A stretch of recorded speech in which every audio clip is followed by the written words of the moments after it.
Uma boa tarde para todos. Sejam muito bem-vindos à sexta Sematec Sul. Tem algumas orientações para passar aqui para vocês nesse momento, né? Eu peço, por favor, que mantenham suas câmeras e seus microfones desativados. Câmeras e microfones só devem ser ativados apenas para apresentações. Essas apresentações serão gravadas para fins de registro do evento. O chat vai ser usado apenas para registrar suas percepções e fazer perguntas relacionadas ao trabalho apresentado. A dinâmica aí das perguntas, o professor que vai conversar com vocês aí, após esse momento aqui.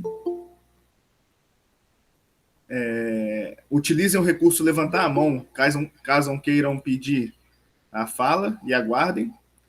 Os certificados serão emitidos depois do evento, disponibilizado pelo e-mail. A própria plataforma vai fazer o Event 3 vai gerar esses certificados. E eu desejo uma boa-vinda a todos, um excelente evento. Passo a palavra agora para o professor Otávio.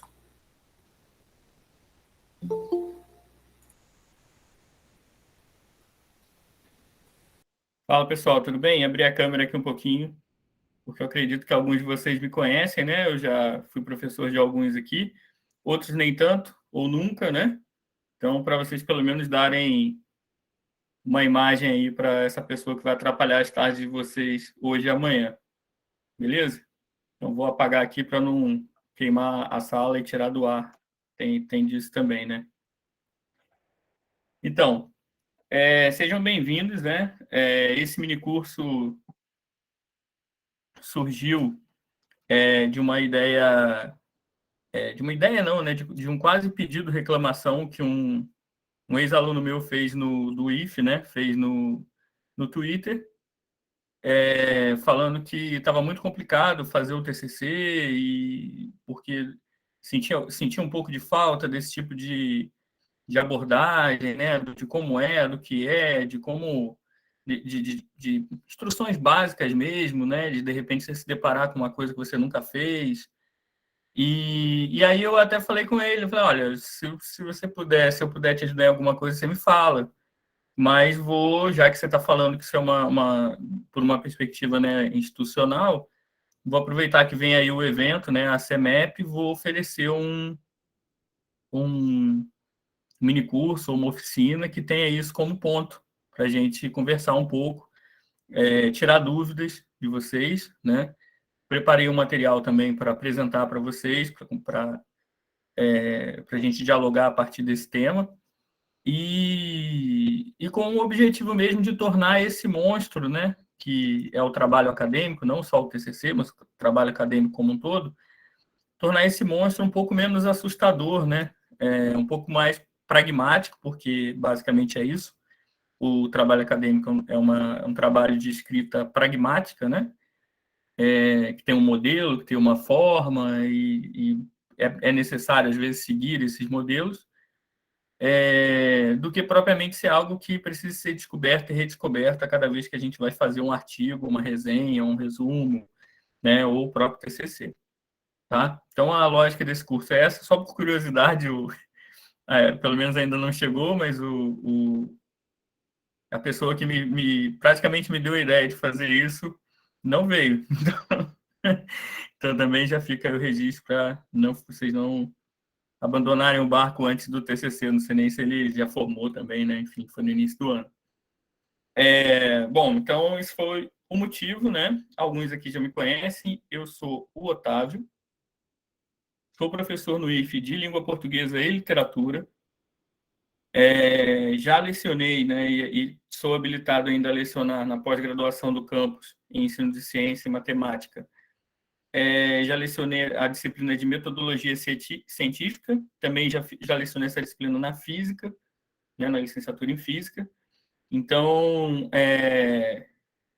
tenho aí alguma, não vou dizer competência, porque eu acho meio petulante, né, mas tenho aí algum conhecimento na área para falar um pouco com vocês hoje sobre o tema, tá? E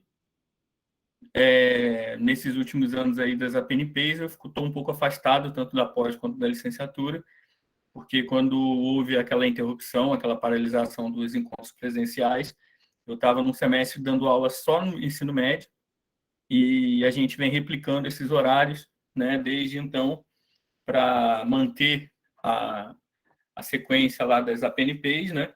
Então, eu não voltei para as licenciaturas nem para pós depois desse episódio aí da Covid, né? Que esperamos esteja terminando. Já orientei alguns trabalhos no campus, mesmo sendo professor de língua portuguesa. Fui orientador de uma aluna da física, a Caroline Zamborlini, que fez um trabalho belíssimo de interseção entre física e artes, né? O ensino de física a partir da perspectiva das artes, de um modo geral, não só da literatura. E fui co-orientador, né, de uma, talvez alguns de vocês conheçam, né, a Laís Moreira, que formou mais recentemente, a Caroline é um pouco mais, formando um pouco mais antiga, que formou também agora com um trabalho de música, né, ensino de física a partir da música. Eu fui co-orientadora, a orientadora dela foi a professora Aline Mota, né? Então, estou contando um pouco desse histórico, né, até para vocês terem também uma noção. Acredito que a maioria de vocês aqui seja das licenciaturas. Eu estou vendo uns rostinhos aqui de fotos que eu sei que são do ensino médio, né? A Lara, pelo menos, se é a Lara Dias que eu estou pensando, acho que ela ainda está no ensino médio. E o José e a Gabriele Mota, o José William e a Gabriele Mota eram do ensino médio quando eu dei aula para eles, mas eu não sei se eles ainda estão no ensino médio ou se já foram para as licenciaturas. É a Lara mesmo, vascaína. E se eles ainda, ou se eles já foram para a licenciatura, mas demais aqui, eu estou vendo aqui alguns que eu conheço, que já foram meus alunos na graduação, né? A Jennifer e a Letícia, pelas fotos aqui, aí eu não reconheço mais ninguém assim pelas fotos. A Isabelle, se não me engano, foi minha aluna no médio. Não sei se é a mesma Isabelle, mas acho que agora ela está na graduação já, porque a Isabelle foi minha aluna no médio já tem um tempinho, é isso mesmo, né? Então, se por acaso eu esqueci de alguém, não reconheci pela foto, né? Então, vocês me perdoem aí, mas fico feliz de vocês terem vindo, né? Já terem passado tudo aí, passaram comigo e estão voltando para ficar mais 2 tardes aí comigo. Ah, legal, Ana. Então, vou combinar um negócio com vocês, tá? A gente vai fazer o seguinte: a intenção aqui do nosso encontro, né, de hoje ou de amanhã, é a gente produzir uma conversa, né? Eu vou aqui mediar essa conversa, trouxe o material, a gente vai começar por esse material, mas a intenção é a gente produzir uma conversa, fugir daquele modelo de aula, aulão, né? Ainda mais sendo online, né? Que vai sendo provocada e vai sendo construída essa conversa, né? A partir dos avanços que a gente vai fazendo nesse material que eu vou projetar. Como eu vou ficar na projeção, o Vitor, que é o meu parceiro aqui voluntário, que vai me ajudar nessa organização da sala, ele vai ficar olhando o chat para ver se alguém vai colocar alguma pergunta no chat. E caso, como foi lido no início, né, caso alguém queira fazer a pergunta, verbalizar a pergunta, basta levantar a mãozinha, né? Não necessariamente uma pergunta, a gente fazer um comentário, contar uma experiência. A gente está aqui para conversar mesmo, sabe, sobre o tema. Então, quem quiser falar, que acha que vai se comunicar melhor, né, de maneira oral, né, levanta a mãozinha, o Vitor vai ver, vai me falar que tem alguém com a mão levantada e a gente vai abrir o microfone para essa pessoa falar, tá bem? E quem preferir fazer a pergunta ou o comentário pelo chat, vai colocando no chat, o Vitor vai me informando e a gente, quando terminar uma determinada fala ali minha que eu esteja vendo do conteúdo, aí a gente vai ler esses comentários e vou respondendo, e a gente vai dialogando, tá bem? Essa vai ser a nossa dinâmica. Então, quer falar, levanta a mão, quer só botar a pergunta ou comentário por escrito, põe no chat que o Vitor está acompanhando lá e vai me alertar. Eu vou começar a compartilhar a tela com vocês, para a gente não atrasar muito também. Esses encontros eles estão combinados hoje e amanhã, né, de 1 às 3. E esse horário eu botei 2 horas por dia, né? Porque, assim, eu imaginei que a gente iria conversar bastante, então deixei um horário maior, mas o material que eu preparei não é um material que eu vou ficar falando, espero que não, né? Que eu não preciso ficar falando aqui por por 2 horas seguidas, né? Então, eu não estou achando que eu estou com o PowerPoint aberto, mas ele não está aparecendo na listagem de coisas para eu compartilhar. Muito chato isso. Aqui, não, não.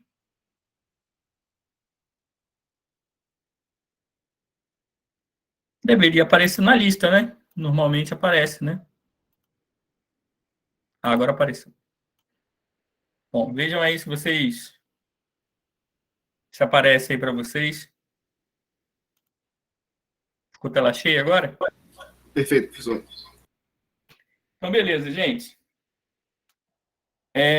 O título do mini curso aí, TCC gera traumas, artigos também, né? Isso eu trouxe da minha experiência lá dos anos 2000, né? Muitos de vocês nem nascidos eram ainda, ou eram muito pequenininhos ainda. Quando eu comecei a fazer, eu não fiz TCC de graduação, na época eu fiz letras, né? E o curso de letras não cobrava TCC, só o estágio nas escolas, né? Como docente.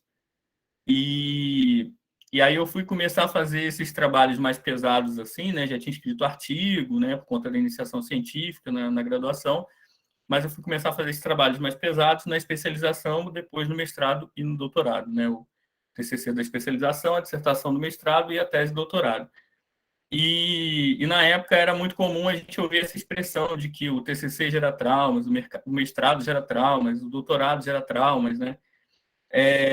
E é uma expressão que não é mentirosa, né? A gente realmente passa por situações muito complicadas nessas etapas da nossa vida acadêmica que se confundem com etapas da nossa vida, né? Eu falo muito com meus alunos de ensino médio que todos os questionamentos que eles têm durante o ensino médio, tudo que eles passam, os sofrimentos, né? Um choro por causa de uma nota baixa ou uma quebra de expectativa por determinado motivo, né, do próprio curso e tudo mais, isso é perfeitamente normal, porque eles estão numa fase de muitas mudanças, né, mudanças emocionais, físicas, enfim, sentimentais, né, quando a gente é adolescente, né, a gente está ali entre os 13 e os 20 anos, 18 anos ali, a gente está passando por uma transformação por segundo, quase, né? Então, é normal que qualquer coisa nos afete muito.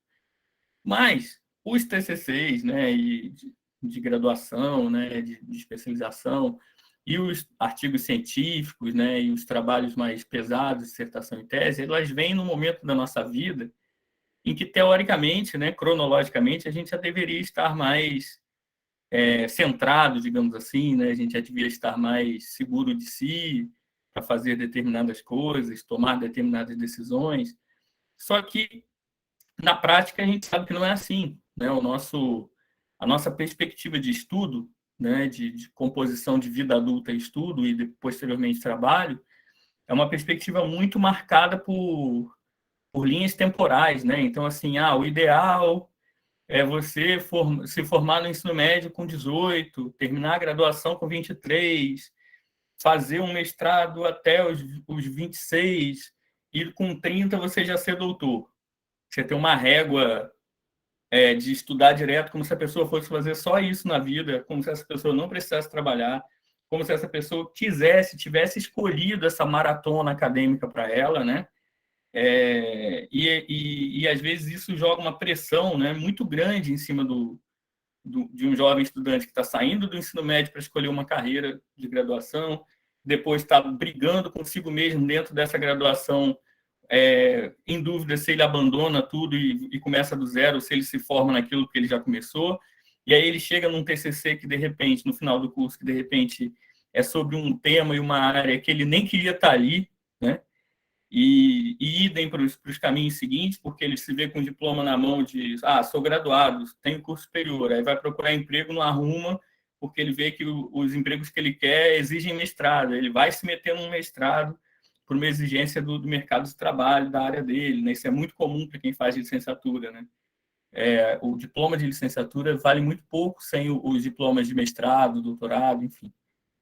Enfim, então, há uma série de pressões externas, né, que fazem com que todas essas etapas acadêmicas acabem gerando traumas. Por isso que o título vem daí.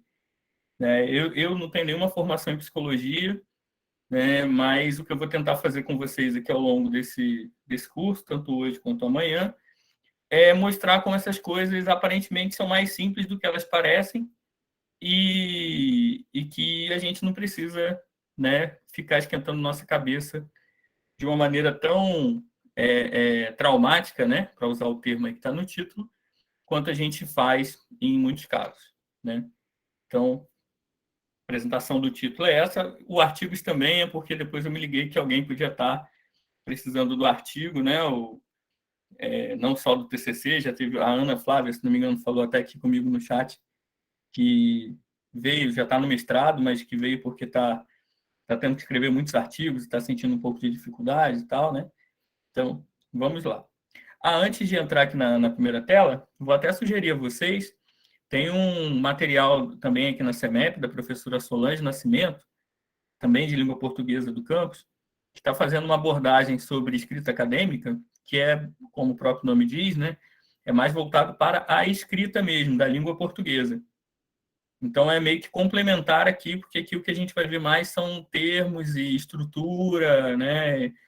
Como fazer, o que escolher, como pensar na minha ideia, né?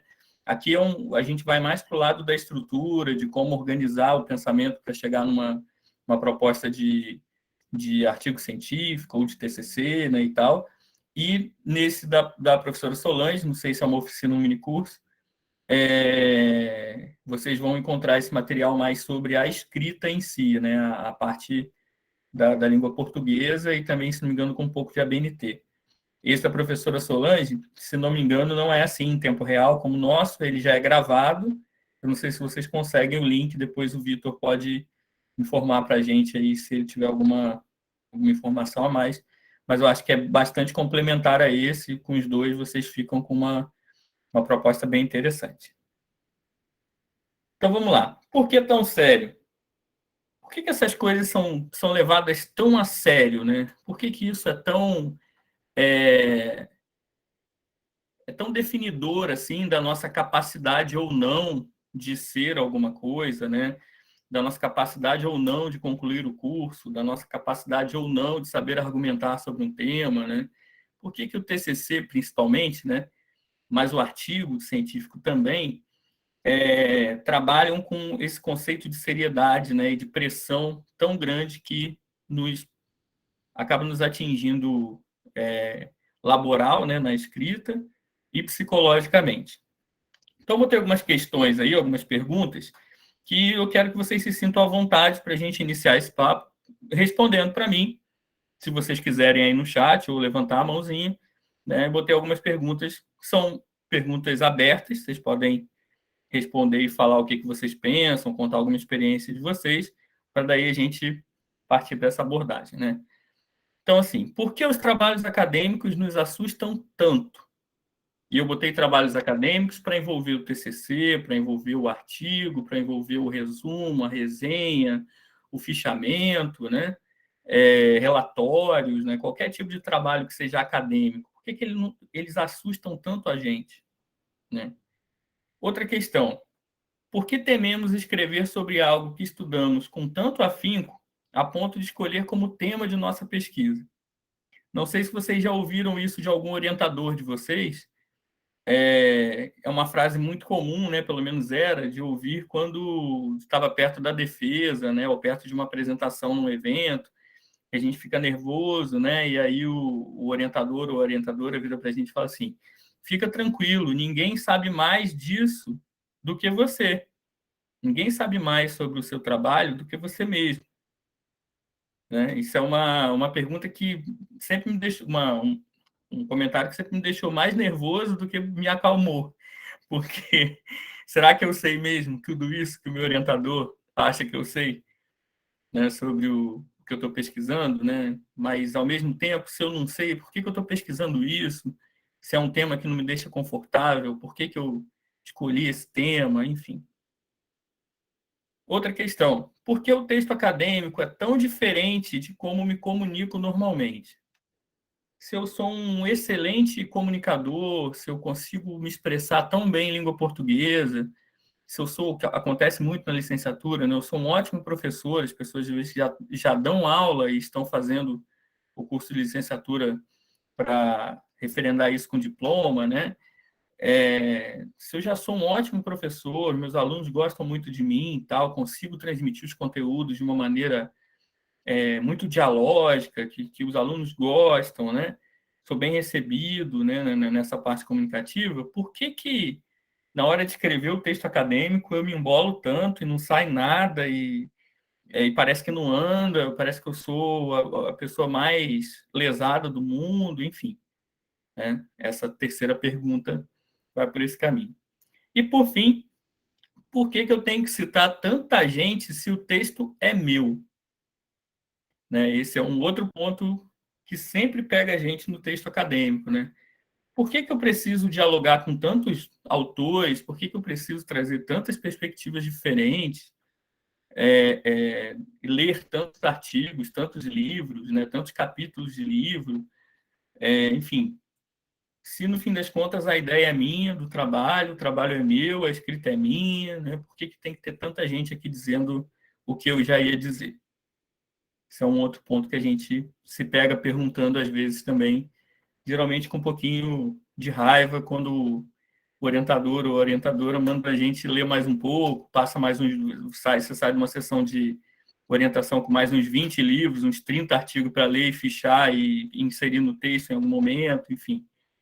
Então, é outra coisa que sempre me vinha na cabeça, né? Eu tirei essas perguntas da minha experiência lá, desses momentos de trabalho. E aí eu quero saber de vocês, alguém que está aí na sala tem alguma, já se deparou com alguma pergunta dessa? Já se fez alguma dessas perguntas?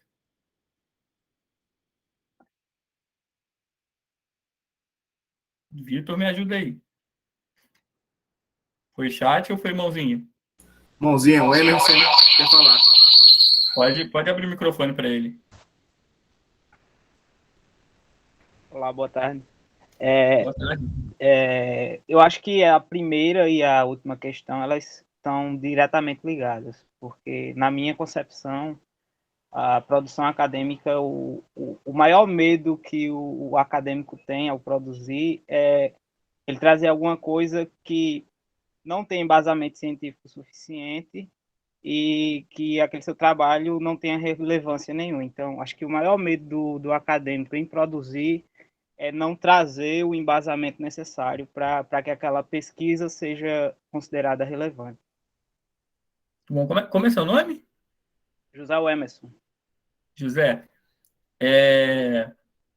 sua fala foi muito boa, assim, porque você conseguiu assim, percebe-se que você é alguém que já está inserido nesse meio acadêmico, assim, bem imerso, né?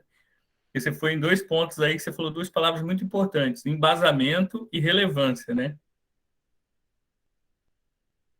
Foi assim, você foi na ferida, digamos assim, né?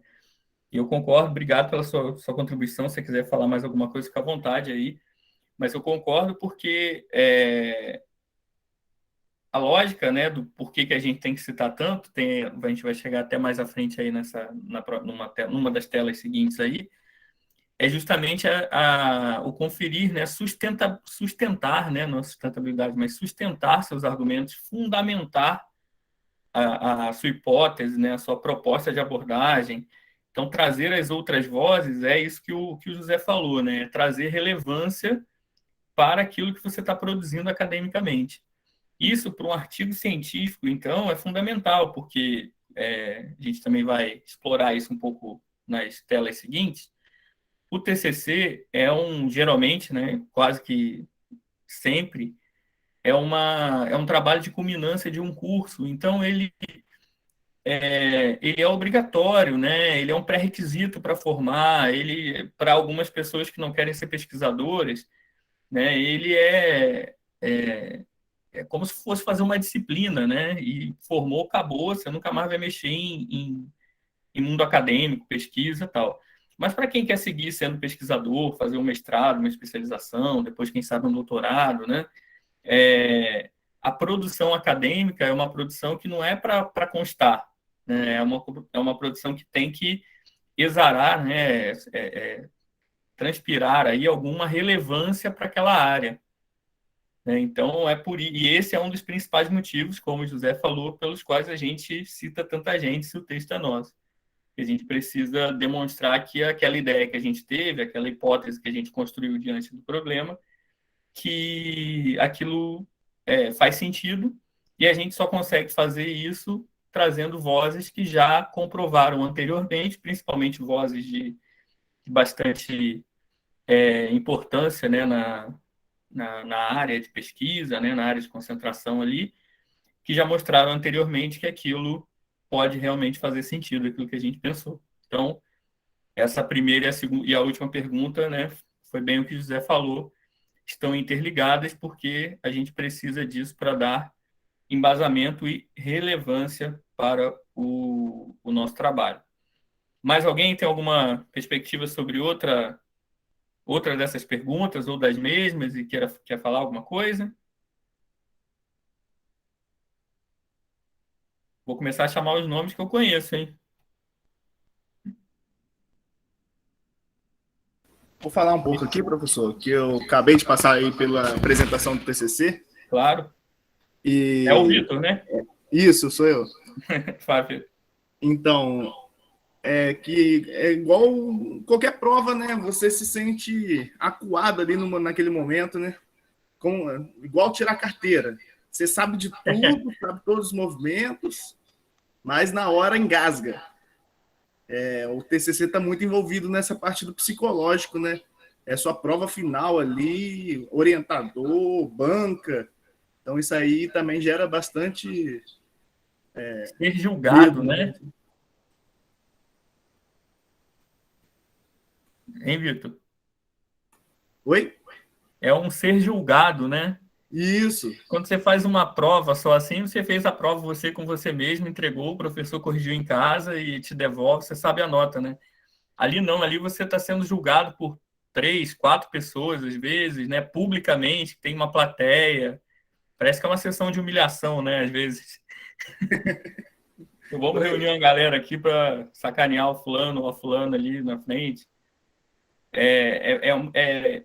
Assim, é necessário um equilíbrio emocional muito grande, realmente, Vitor. Você tem razão. A perspectiva, né, da culminância mesmo assim do TCC, né, que é o dia que você vai apresentar a sua defesa e tal, e da dissertação e também da tese, né, é uma cerimônia, né, um rito, né, de passagem, né, de adquirir um grau, digamos assim, seja de graduação, de mestre ou de doutor, público e que, além de te deixar nervoso por natureza, né, pela sua essência ali, tem aí uns ingredientes que são mais tensos também, né? Essa coisa do ser avaliado, ser publicamente, né? De ter pessoas ali que você não conhece, porque geralmente tem as pessoas da banca que são da casa, mas tem a pessoa que vem de fora, então você às vezes não conhece o professor ou a professora que veio de fora.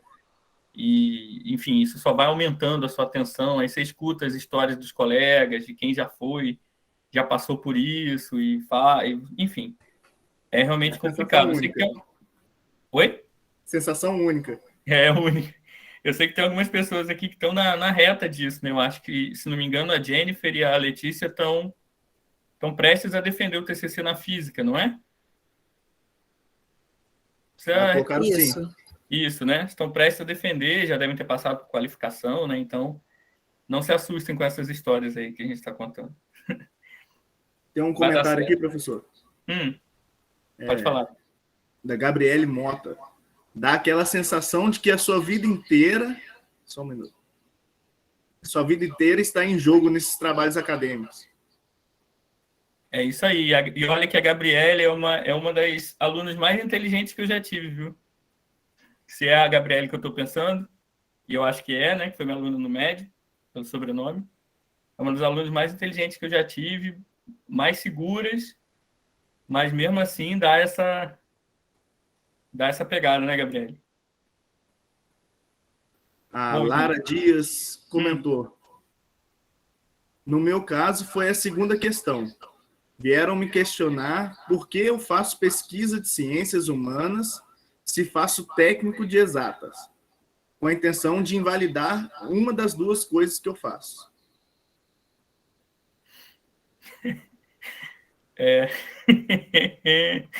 Bom, Lara, primeira coisa assim, né? Tipo, não sei quem foi te perguntar isso, mas assim, a pessoa foi te perguntar um negócio que não devia ter te perguntado, né? Se foi só uma curiosidade, beleza, né? Acho que tem aí a sua parte pessoal, né, de responder o qual você está envolvido com uma pesquisa de um tema que seja das áreas humanas, né, da área de humanas, e está fazendo, e paralelo a isso, está fazendo um curso técnico de automação, né, que é o seu curso, né, automação industrial. Agora, se a pessoa for te perguntar para tentar invalidar uma coisa pela outra, é uma pessoa que não tem.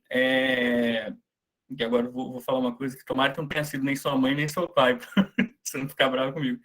Mas é uma pessoa que não tem a mínima compreensão de que os saberes eles não são totalmente segmentados, né? Eles não estão afastados, né? Eles não são repelentes, né? Eles não se repelem. Um saber mais da área de exatas não repele o saber da área de humanas, né? Eu acabei de falar aí no início que eu já orientei um trabalho na licenciatura de física, que era um trabalho sobre física e artes, né? O professor Ayrton de artes aí do campus também já orientou trabalhos na licenciatura. Então, assim, vejo que os cursos de licenciatura, principalmente aqui os que eu tenho contato maior, que são os nossos, eles têm uma abertura maior para esse tipo de interseção de áreas e para essa forma de pensar, principalmente a área de ensino, né, e a área de pesquisa por tabela, como áreas como áreas que compreendem a percepção de mundo e a percepção do sujeito perante o mundo por diferentes olhares ao mesmo tempo, e não apenas por uma segmentação de olhar. Se fosse assim, você ia fazer pesquisa e entregar TCC só sobre programar computador e apertar parafuso. Eu acho que é muito pouco para você e para qualquer aluno que faça um curso técnico, seja em que questão for. E assim como é muito pouco para quem faz uma licenciatura em humanas, falar só sobre o tema de humanas, né? Temas de humanas, não pensar que aqueles temas interferem socialmente, economicamente, enfim, de diversas maneiras em toda a sociedade e, por consequência, afetam também questões que estão ligadas a áreas que não são de humanas, né? Então, aí já vai uma coisa, eu acho que é um olhar muito limitante de quem te perguntou isso, se foi no sentido de invalidar uma ou outra possibilidade. A outra questão que é uma coisa que a gente vai ver aqui à frente, é que o trabalho de pesquisa ele, ele parte de uma percepção, né, metodológica, teórica, né, para ser construído, que transcende a experiência de sala de aula do ensino. Por isso que são três áreas diferentes, né, pesquisa, ensino e extensão, né? Eles transcendem o que a gente aprende em sala de aula e nos levam para um outro espaço que não é mais da sala de aula, é um espaço em que também está a sala de aula, mas está a nossa compreensão de aplicação dos saberes que a gente está construindo naquela sala de aula com o mundo, seria a lógica da extensão, extensionista, e uma aplicação, né, uma discussão, aplicação, conceituação desses mesmos saberes para produzir novos caminhos interpretativos das diversas áreas de estudo por meio de pesquisa. Então, ele é um olhar limitante também nesse sentido, porque está ligando pesquisa só ao que você aprende em sala de aula e não a potência que os saberes que você constrói coletivamente em sala de aula possibilita para você, tanto para a área de extensão quanto para a área de pesquisa, né? Então, ainda tem essas outras duas questões aí também. Fico triste que você tenha que ter passado por isso, mas Se você quiser um orientador aí, tamo junto, tá? Professor, Ana Beatriz está levantando a mão. Por favor. Boa tarde. Boa tarde, Ana. Eu queria contar mais ou menos uma experiência minha de trabalhos acadêmicos, que pode se relacionar com essa primeira pergunta. Eu estudo na UF, eu faço História, licenciatura. Ah, na UF Niterói? Não, na UF de Campos. Ah, de Campos. Eu não sabia que tinha em Campos. Isso. Tem História. E eu saí do ensino médio em 2019. Por causa da Covid, as coisas atrasaram muito. Eu estava sem estudar quase mais de um ano. Minhas aulas começaram em 1º de fevereiro. E eu entrei em julho do ano passado. Então, quando eu comecei as minhas aulas, eu fiquei muito assustada, porque é tudo muito novo, sabe? Eu não sabia por onde começar, eu não sabia como desenvolver trabalhos acadêmicos. E um dos critérios, assim, do primeiro período era você produzir um artigo. Jesus. Então, assim, a gente tem uma matéria, leitura e escrita acadêmica, que o trabalho final dessa matéria é um artigo. E toda semana o professor passava um novo trabalho para encaminhar a gente para o artigo. Então, a gente fez projeto de pesquisa, enfim. E assim, para mim foi muito assustador, porque eu falei, gente, eu não sei como é que eu faço isso, eu nunca fiz nada parecido.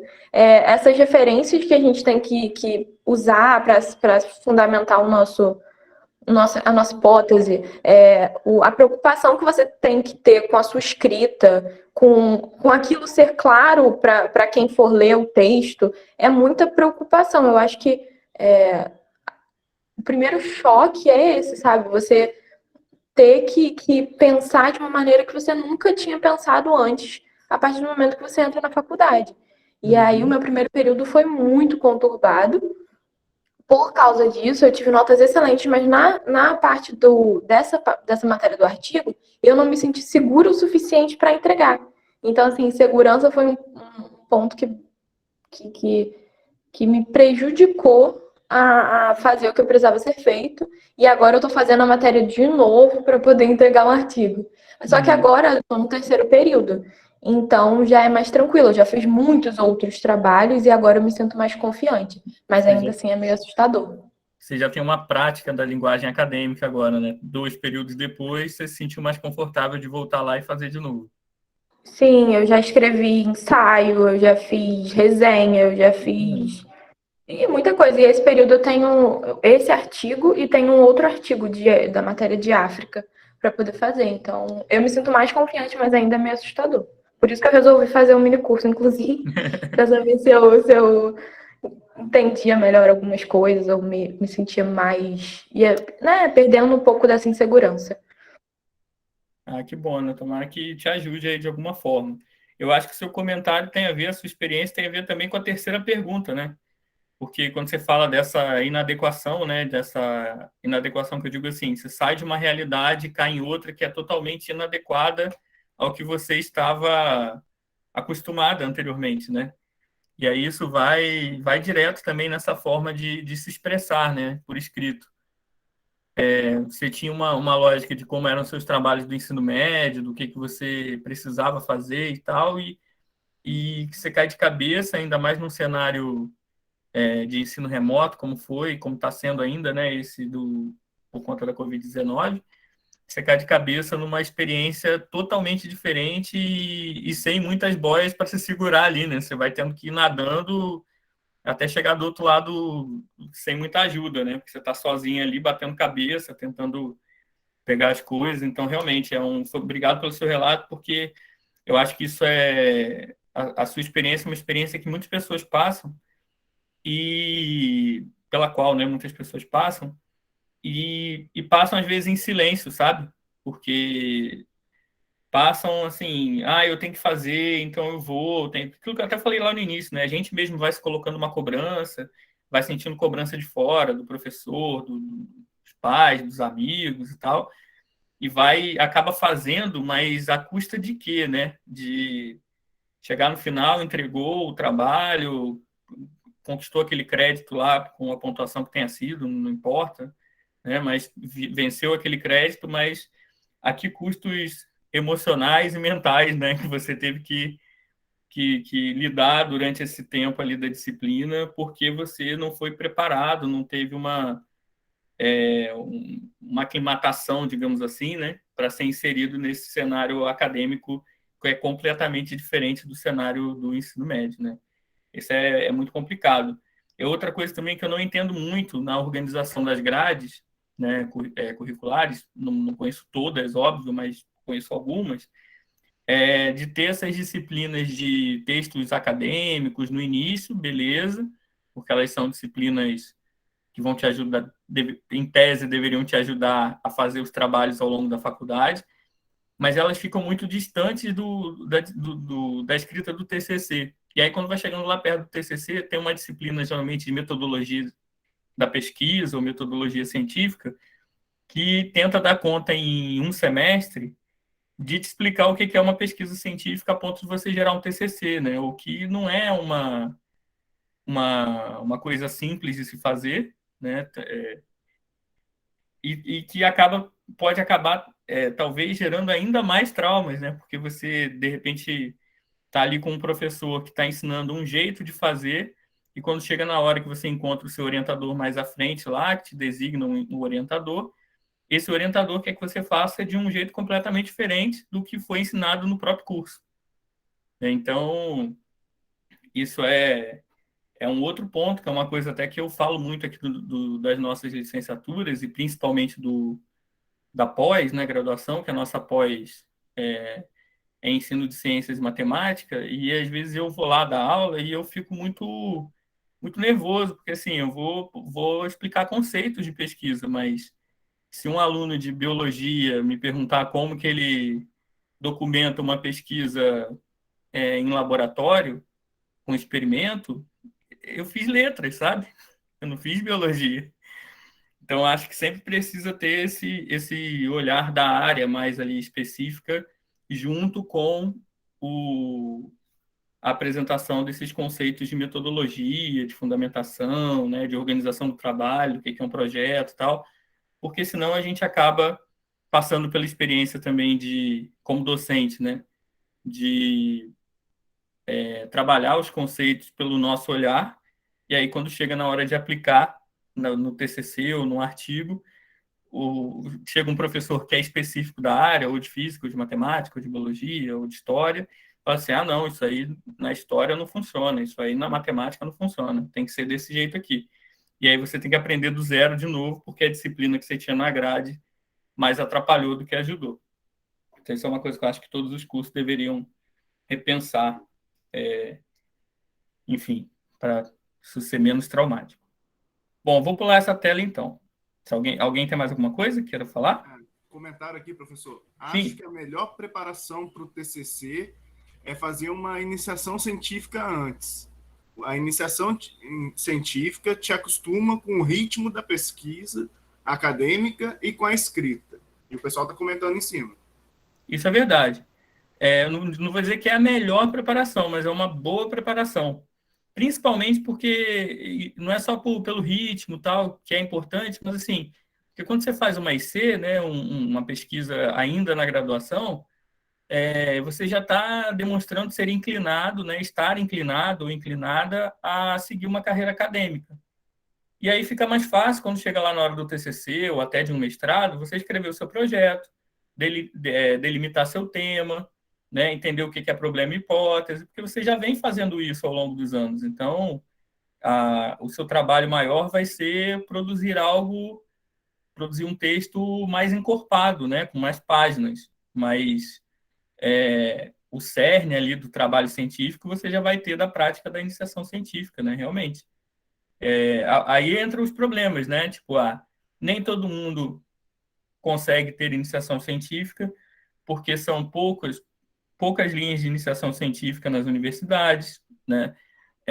Muitas voluntárias sem bolsa, muitas pessoas precisam trabalhar durante a graduação, então não conseguem ter tempo para fazer iniciação científica, né? E aí, de alguma forma, a grade curricular regular, né, do curso, ela tem que dar um pouco conta disso, né, de preparar o aluno para o TCC, pelo menos é a minha visão. Mas é óbvio, eu concordo com quem disse que quem está na iniciação científica sai uns passos na frente mesmo. Isso é verdade.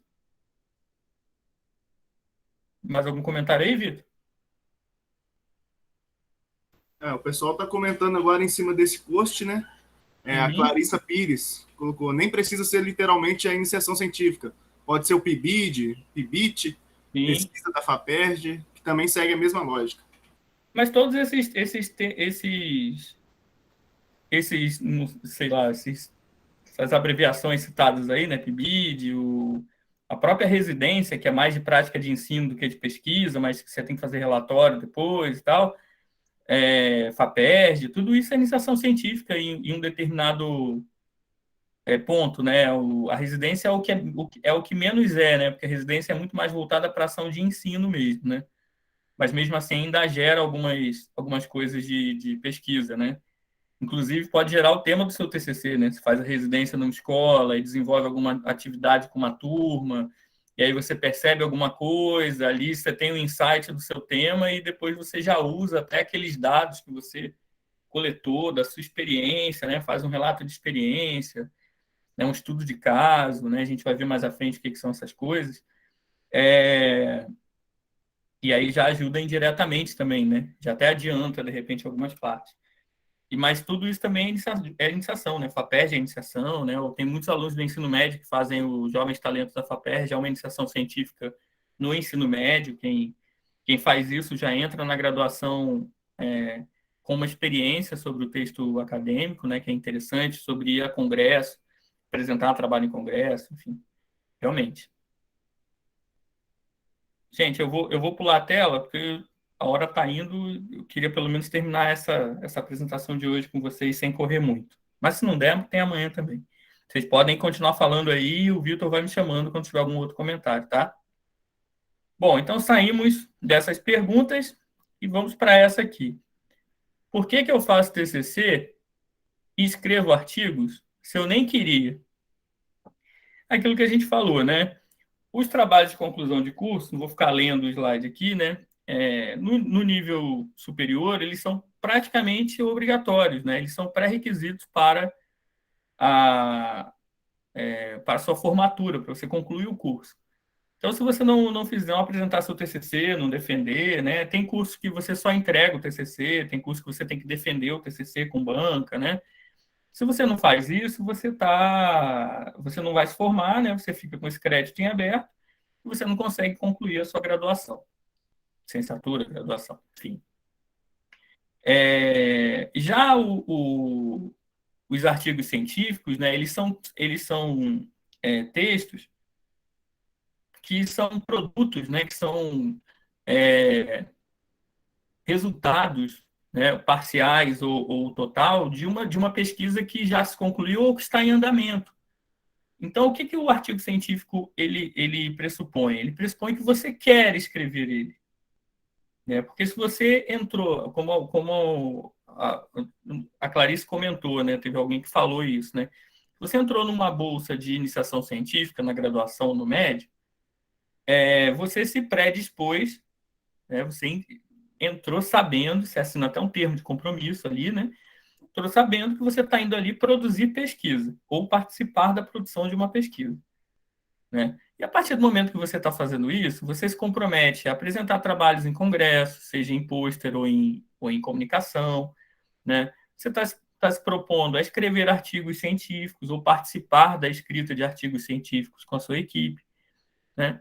Então, o artigo, ele é um texto que eu entendo que é uma produção que vem de uma voluntariedade, tipo, você se propõe aquilo, em alguma medida. Você quer ser pesquisador, você tem que escrever artigo científico, não tem jeito. Né? O TCC não. O TCC, você pode estar ali na sua graduação em física, querendo só ter o seu diploma para dar sua aulinha de física, dar sua aulinha de matemática. Eu estou falando aulinha aqui não no sentido pejorativo.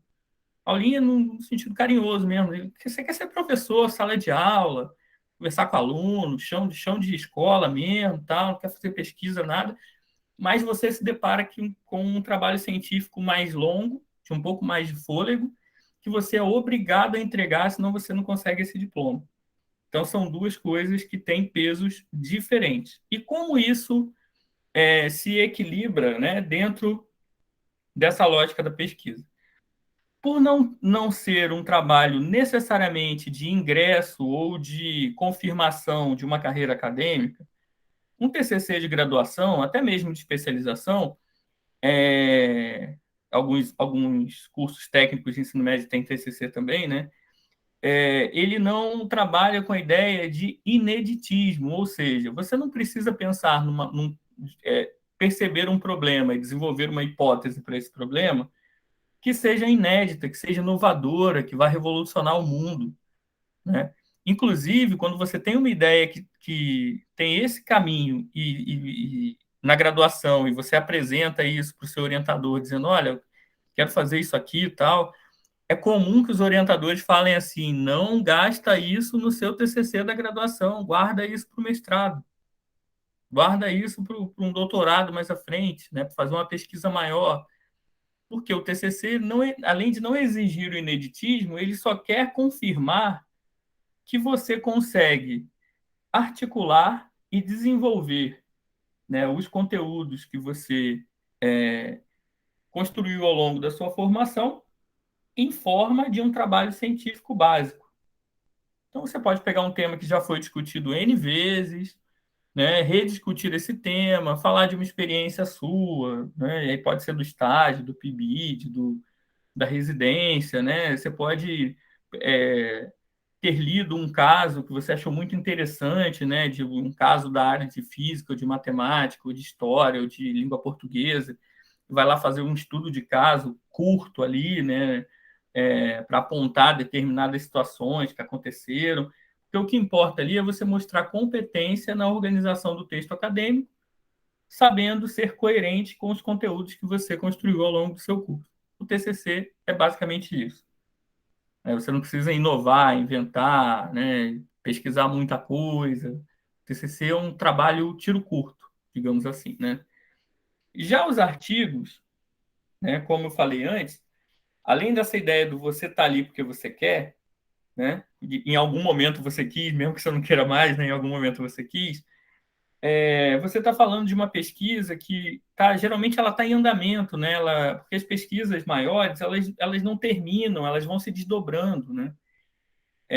Então, quando você apresenta um artigo para uma revista ou se inscreve no congresso para fazer uma apresentação, geralmente você está trazendo ali a abordagem de uma etapa daquela pesquisa ou um pequeno ciclo daquela pesquisa que se concluiu, né? Vamos botar um exemplo bem idiota aqui para isso ficar bem ilustrativo. Assim, tipo, vamos dizer que você e sua equipe estejam pesquisando uma forma de construir uma cadeira mais ergonômica, enfim, para o trabalho remoto. Bom, vocês estão, né, o objetivo de vocês geral aí é descobrir qual que seria essa cadeira mais ergonômica tal dessa pesquisa. Vocês vão passar por várias etapas, desde a pesquisa pelos materiais, que materiais seriam melhores, mais apropriados para isso. E aí vocês vão ter que testar muitos materiais para descartar alguns deles. Isso tudo vai gerando um monte de arquivo, né? Por que a fibra de carbono não serve para a cadeira ergonômica? É um artigo que é uma partezinha dentro daquela pesquisa maior. Entendendo como o adamantium é a melhor liga metálica para fazer a estrutura da cadeira ergonômica. Outro artigo científico. E você está só falando ainda da pesquisa de materiais. Você ainda nem pensou no design da cadeira, na altura, como ela vai ser, se ela vai ser ajustável, se ela não vai ser, né? Se essa cadeira, se a cor da cadeira interfere no relaxamento da pessoa trabalhando, se ela vai ser estofada ou reta. Tudo isso está dentro da pesquisa e pode gerar uma dezena de artigos a cada etapa ou microetapa dessa concluídas. Então, o artigo científico ele registra um pedaço, às vezes, muito pequeno de uma coisa, né? Muito pequeno de um processo de pesquisa. O grande erro na tentativa de escrita dos artigos é você tentar, em um artigo de 12 páginas, 10 páginas para uma revista, dar conta de um tema ou de uma abordagem de tema que você não daria em 100 páginas no mestrado.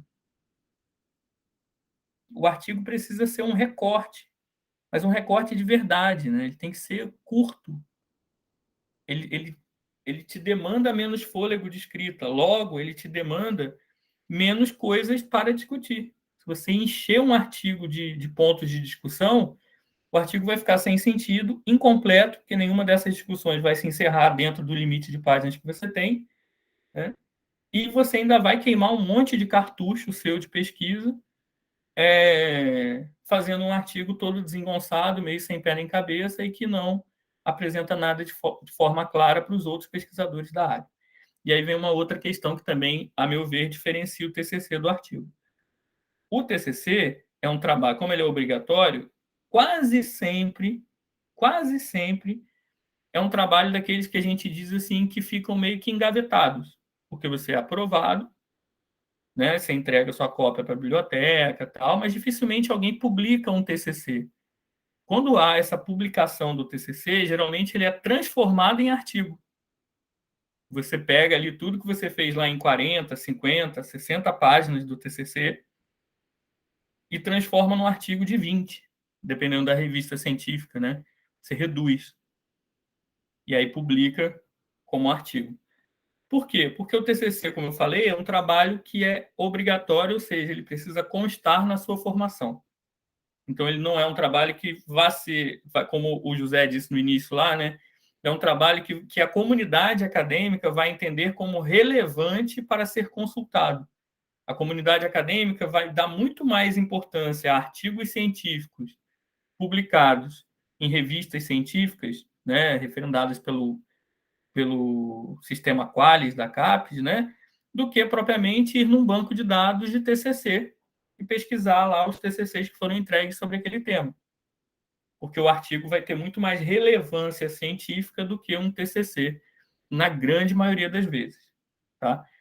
E como aí já adiantei, né, a diferença, o TCC ele é feito mais para cumprir uma etapa do curso, e o artigo ele é feito para publicizar o andamento, uma etapa, a conclusão, enfim, de uma pesquisa, né, que estava sendo feita ou que está em andamento.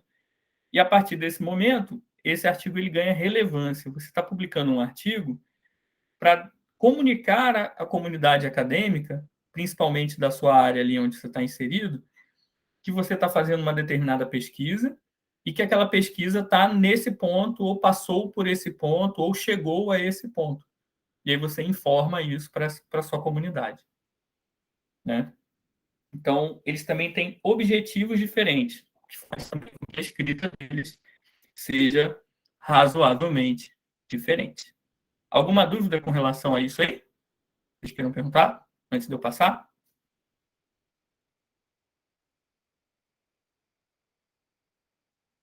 Posso ir, Vitor? Tranquilo?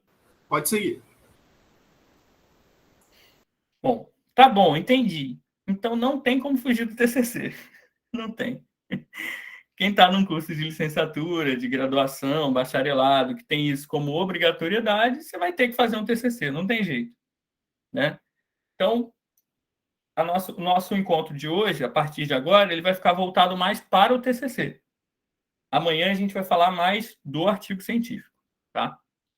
Coisas que eu falar aqui agora vão servir para amanhã também. A gente vai dialogar, né? Amanhã eu vou lembrar de coisas que estão aqui. Mas a partir de agora a gente vai pegar mais um pouco no foco do TCC. Então, quanto mais você posterga, né, você deixa passar, né, procrastina, né, a etapa do TCC, pior, mais complicada ela vai ficar. Por quê? Porque se o TCC é um trabalho obrigatório, você já sabe que tem que fazer quando entrou na graduação, no primeiro período, né, é óbvio que você não vai entrar com um tema e já escrevendo um projeto. Mas se você sabe isso desde o primeiro período, não é muito, digamos, faltando a palavra que eu queria, mas vamos dizer que não é muito recomendado, né? Eu queria fazer uma coisa mais assim, para você mesmo se salvaguardar assim da surpresa, né? Mas não é muito recomendado que você só vá pensar nele no penúltimo período, quando você tem uma disciplina obrigatória em que você tem que fazer a sua qualificação, digamos assim, do TCC, né? Que seria a qualificação do projeto. É bom você já começar a pensar um pouco antes. E como que você pensa no TCC? tendo uma ideia genial, coisa. O primeiro passo para você pensar no seu TCC é conhecer os professores com os quais você tem aula. A cada novo período, observe os professores, identifiquem neles ou não identifiquem neles características que você entende que possam ser boas características de trabalho, né? Esse é o primeiro ponto. Identifiquem também se a disciplina daquele professor que você achou legal, que pode ser um bom orientador, ou aquela boa orientadora que você visualizou na professora durante a aula, se as matérias que eles lecionam, se a formação deles tem a ver com o que você gostaria de pesquisar. Que às vezes você quer pesquisar, sei lá, astronomia com um professor que, sei lá, que pesquisa, não sei nada de física, gente. Diz um negócio totalmente contrário de astronomia aí, gente, me ajuda? Óptica. Olha, ótica. Obrigado quem me ajudou aí. Com um professor que leciona ótica. Esse cara vai virar para você, ou essa mulher vai virar para você e falar assim, olha, isso aqui eu não oriento. Se você quiser fazer um TCC sobre ótica, aí você vem comigo. Aí qual que vai ser a sua primeira decisão? Abandona o que você quer pesquisar para ficar com o orientador ou orientadora que você escolheu e vai para um tema que você não faz ideia do que é, ou mantém o tema que você gostaria com um professor ou professora que talvez você não se identifique tanto. O que vai ser menos custoso para você? Então, o TCC já começa nessas escolhas. Ele não começa, eu coloquei aqui, começa com um bom projeto, mas ele tem um início anterior a esse, que é o início ali do networking, que você está vendo ali o que está acontecendo, né, e tudo mais. Estando num curso de licenciatura, não sei se alguém aqui não está num curso de licenciatura, mas eu imagino que a grande maioria, estando no curso de licenciatura ou no ensino médio, como a Lara até perguntou, observem também que, apesar de ser licenciatura em física, licenciatura em matemática, né, licenciatura em história, licenciatura, o curso técnico em automação, né, enfim, que existem outras disciplinas dentro do curso que são tão importantes quanto as disciplinas específicas. E se é um curso de licenciatura, no caso das graduações que foram citadas aqui, existe também uma ampla área de ensino. Afinal de contas, é uma licenciatura. Você não precisa fazer um trabalho sobre ótica, você pode fazer um trabalho sobre ensino de ótica no ensino médio. Já é uma outra perspectiva completamente diferente. Você pode fazer um trabalho sobre teorias pedagógicas e suas aplicações dentro do ensino de física, de matemática, de história. Você não precisa fazer um trabalho sobre história medieval, sei lá, da China, né? Os temas do TCC, eles não têm que ser tão específicos, né? E eles não precisam ser diretamente ligados àquilo que move o curso, né? Como foi o exemplo da Lara aí. Não é porque ela está fazendo o curso de ensino técnico e automação que o tema do TCC dela tenha que ser automatizar alguma coisa de maneira industrial. Ela pode usar o conhecimento de automação e das disciplinas que giram em torno, né, da prática de automação para pensar numa aplicação disso de uma maneira muito mais social, né, por uma abordagem que venha da área de humanas, por uma abordagem que venha da área de ciências, né? Enfim, então o foco que você vai dar não necessariamente tem que estar totalmente ligado à coisa mais técnica, mais pura que o curso oferece ali, física, matemática, história, automação. Fala, Vitor, eu vi que teve um barulhinho aí. A Ana Beatriz levantou a mão. Por favor, Ana. Professor, então, sobre o TCC, sobre a escolha do professor e tudo mais, eu não sei como é que funciona, mas os professores têm critérios? Tipo, você tem critério para entrar, para pedir orientação daquele professor? Tipo, sei lá, carga horária, CR, não sei como é que funciona isso, eu não faço ideia realmente. Aí eu tô perguntando para, tipo, se o professor acaba... como é que fala?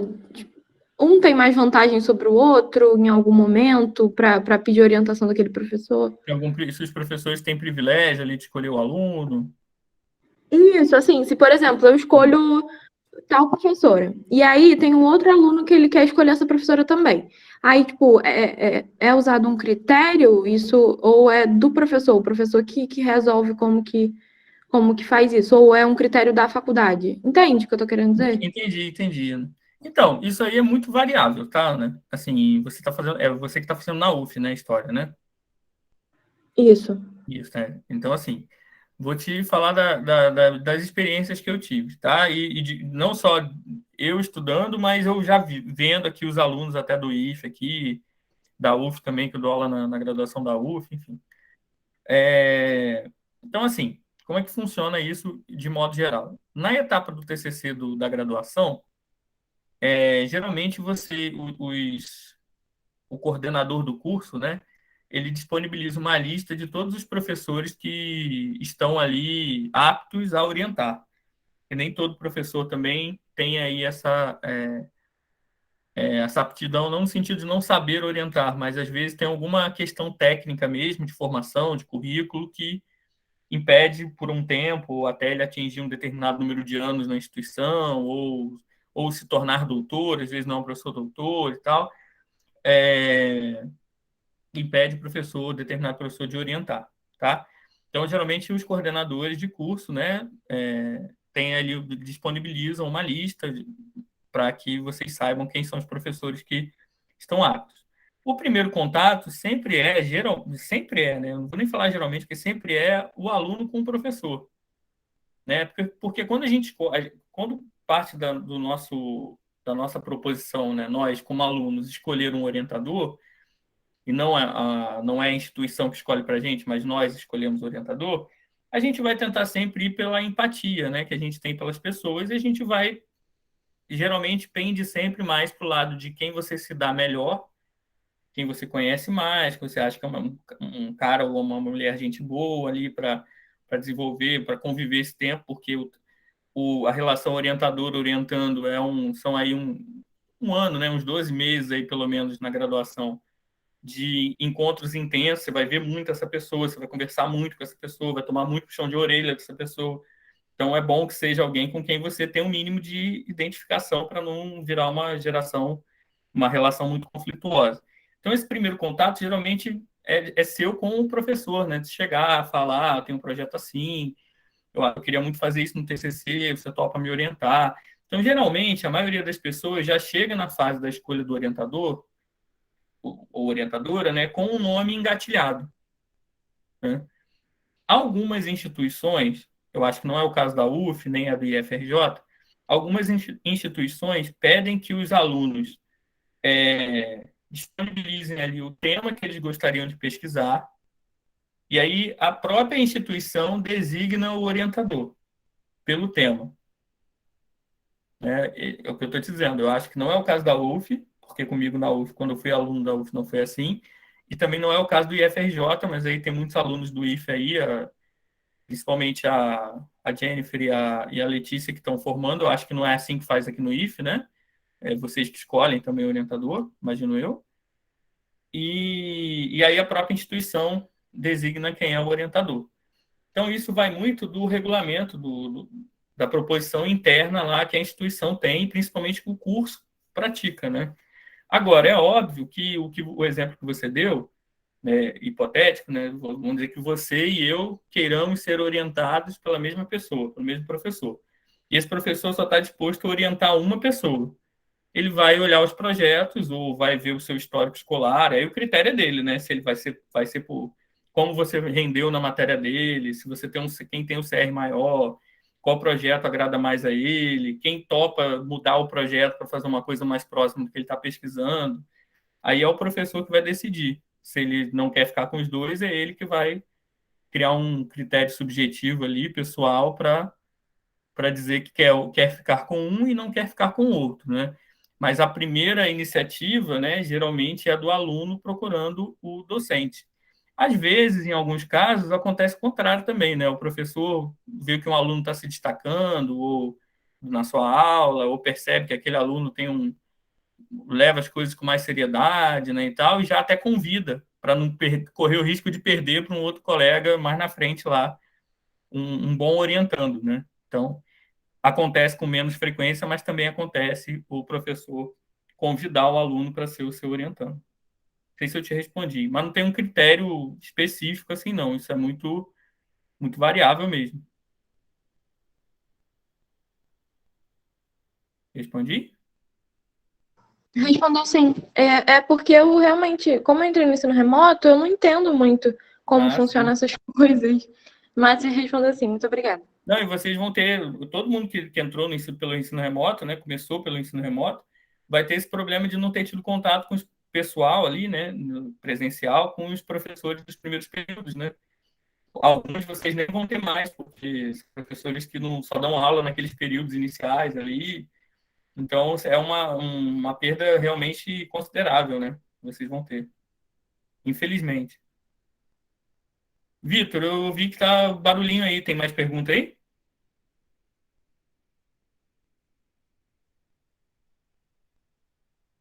Vitor?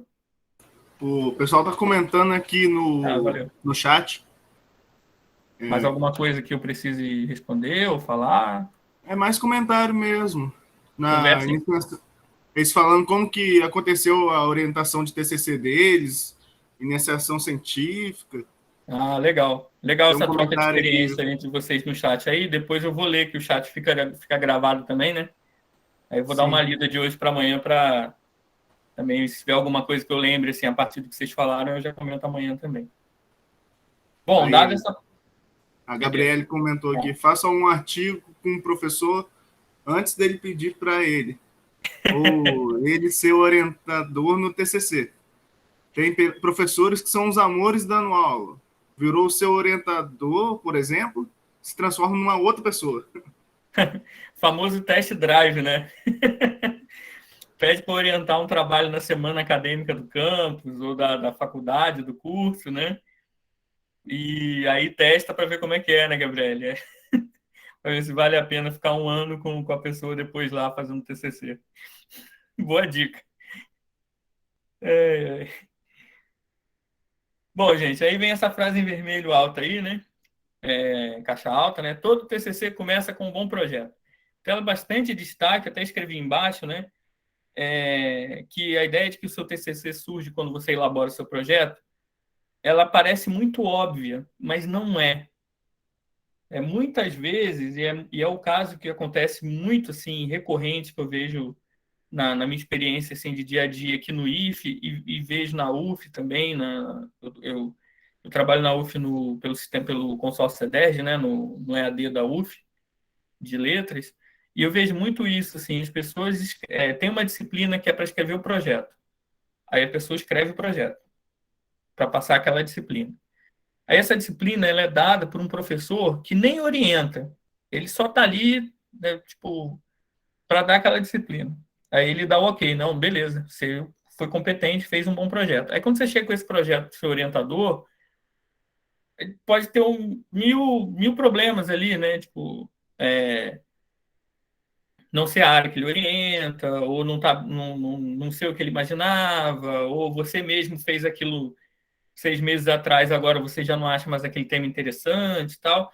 E aí, quando você vê, você está diante de um prazo muito curto para escrever um trabalho de conclusão de curso, e você não tem um bom projeto, ou seja, um bom projeto no sentido de ele estar bem elaborado, bem estruturado, né, para começar a redigir o seu TCC.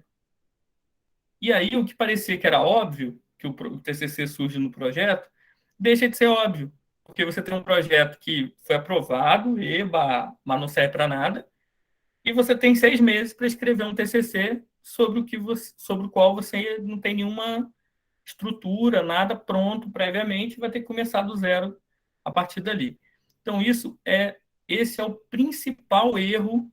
Isso serve para o artigo também. Quando você vai pensar no artigo, é muito importante que você faça uma microestrutura antes do artigo, pensando ali nas etapas que a gente vai ver a seguir aí, né? Que o artigo tem que percorrer, como que você vai fazer esse percurso ali dentro daquelas 10, 12 páginas, né? Artigos, geralmente, no máximo, estourando, são 20 páginas, quando é uma revista muito boa e que publica pesquisas assim muito relevantes. Aí eles dão um pouco mais de páginas para a pessoa concluir ali a sua publicação, mas em geral o artigo de uma revista tem entre 10 e 12 páginas quando você manda já com a bibliografiazinha. Então, se fazer também essa estrutura prévia, né, esse projetinho do artigo é fundamental para depois você saber se organizar na escrita.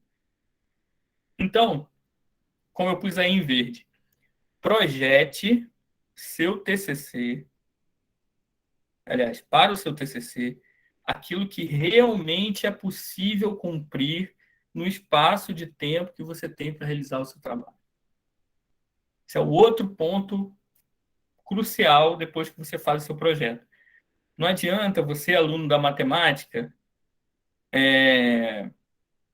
começar a fazer um projeto de TCC fantástico, né, todo bem estruturadinho, bonitinho, cujo objetivo final ali, né, a sua hipótese que vai ser comprovada ali ao longo do TCC, né, ou do seu artigo científico, é uma nova forma de ensinar equação, sei lá, de segundo grau na escola. Você não vai fazer isso em 12 páginas do artigo, não tem como. E você não vai fazer isso em 40 páginas do TCC. Porque para fazer isso, você primeiro vai ter que fazer uma revisão bibliográfica de tudo que já foi dito e escrito sobre ensino de matemática e relacionado à equação de segundo grau. Só aí já foi pelo menos umas 20 páginas. Porque não é um tema também muito específico, né? É um tema bem amplo, né? Aí depois você vai ter que pensar em todas as formas que você conseguir encontrar aí em artigos, em outros TCCs, em outros trabalhos, né, dissertação, tese, em outras publicações, que fale sobre a equação de segundo grau. O que ela é, para que ela serve, por que ela é usada, como ela é ensinada, problematizar isso, afinal de contas é um trabalho científico, né? Não é só dizer, não é divulgação, é um artigo, não é uma divulgação científica, é um artigo científico. A divulgação, ela só comunica algo para alguém. O artigo está problematizando algo que depois vai ser comunicado para alguém.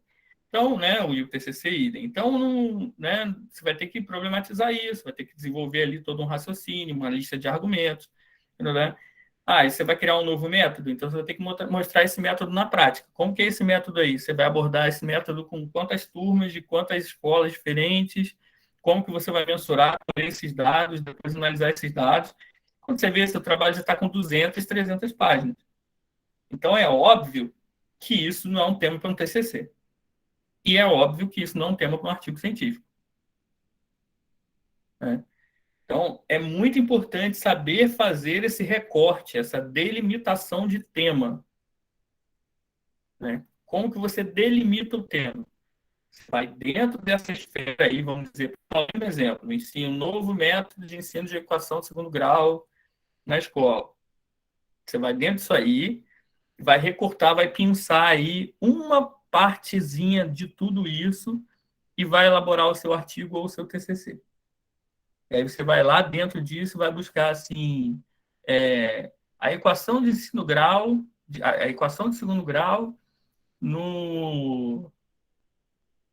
por Otávio Meloni. Alguém que já conceituou a equação de segundo grau e você vai analisar, fazer um estudo de caso só do conceito de equação de segundo grau que o Otávio, em algum momento, realizou. Você foi lá dentro desse tema gigantesco, da sua revisão bibliográfica, que era enorme, você pinçou uma coisinha ali, trouxe para fora daquele tema gigante e vai escrever o seu artigo científico ou o seu TCC a partir dessa pinçada que você deu ali dentro desse mundo de possibilidades que o tema maior previa. Tá? Então, esse recorte é fundamental, porque você, quando está escrevendo TCC, você tem que conciliar número de páginas e tempo que você tem para escrever esse número de páginas, a sua delimitação do tema. E quando você está escrevendo seu artigo científico, você tem que adequar o tema lá, pensado, o delimitado que você escolheu, há um modelo de artigo que a revista para a qual você vai mandar, ou o congresso para o qual você vai mandar, pede, e apresentar isso de forma viável para que em 12 páginas aquilo tenha início, meio e fim, e o seu leitor entenda que aquilo é uma contribuição relevante para a área. Então, para que essas duas coisas aconteçam, é necessário ter bom senso na hora de delimitar o tema. Você não vai conseguir reescrever a matemática em 12 páginas e você não vai conseguir reescrever a história da matemática em 40 páginas no TCC. Tá? Então, é o primeiro ponto aí, assim, isso impacta na hora que você vai fazer a sua fundamentação teórica, porque você, quanto maior for o assunto, né? Quanto maior for o tema, mais abrangente for o tema, mais coisas você vai ter que ler, mais coisas você vai ter que fichar, mais coisas você vai ter que citar. Então, você já aumentou a sua fundamentação teórica. Vai impactar na sua metodologia, porque você vai ter que fazer uma proposta metodológica que dê conta de coisas muito diferentes, então você vai ter que usar metodologias diferentes dentro do seu trabalho, e isso vai tornar esse trabalho também muito maior, muito mais complexo. Então, isso impacta de muitas formas dentro do seu trabalho. E aí aqui começam as minhas dicas para vocês. Bom, pensem assim no seu projeto. Aqui eu vou ler para ficar bem claro, tá? 1. A introdução do projeto é uma apresentação curta do seu tema, problema, hipótese, com uma justificativa do porquê tal tema é relevante. Então, essa é a introdução do projeto. Você vai introduzir o projeto, apresentando o seu tema. Como que eu percebi que esse é um problema? Que existe um problema. Percebi dessa forma tal. E qual é a hipótese que eu formulei para ou solucionar, ou conceituar, ou explicar esse problema, a origem desse problema tal. Vai explicar lá a sua hipótese. Né?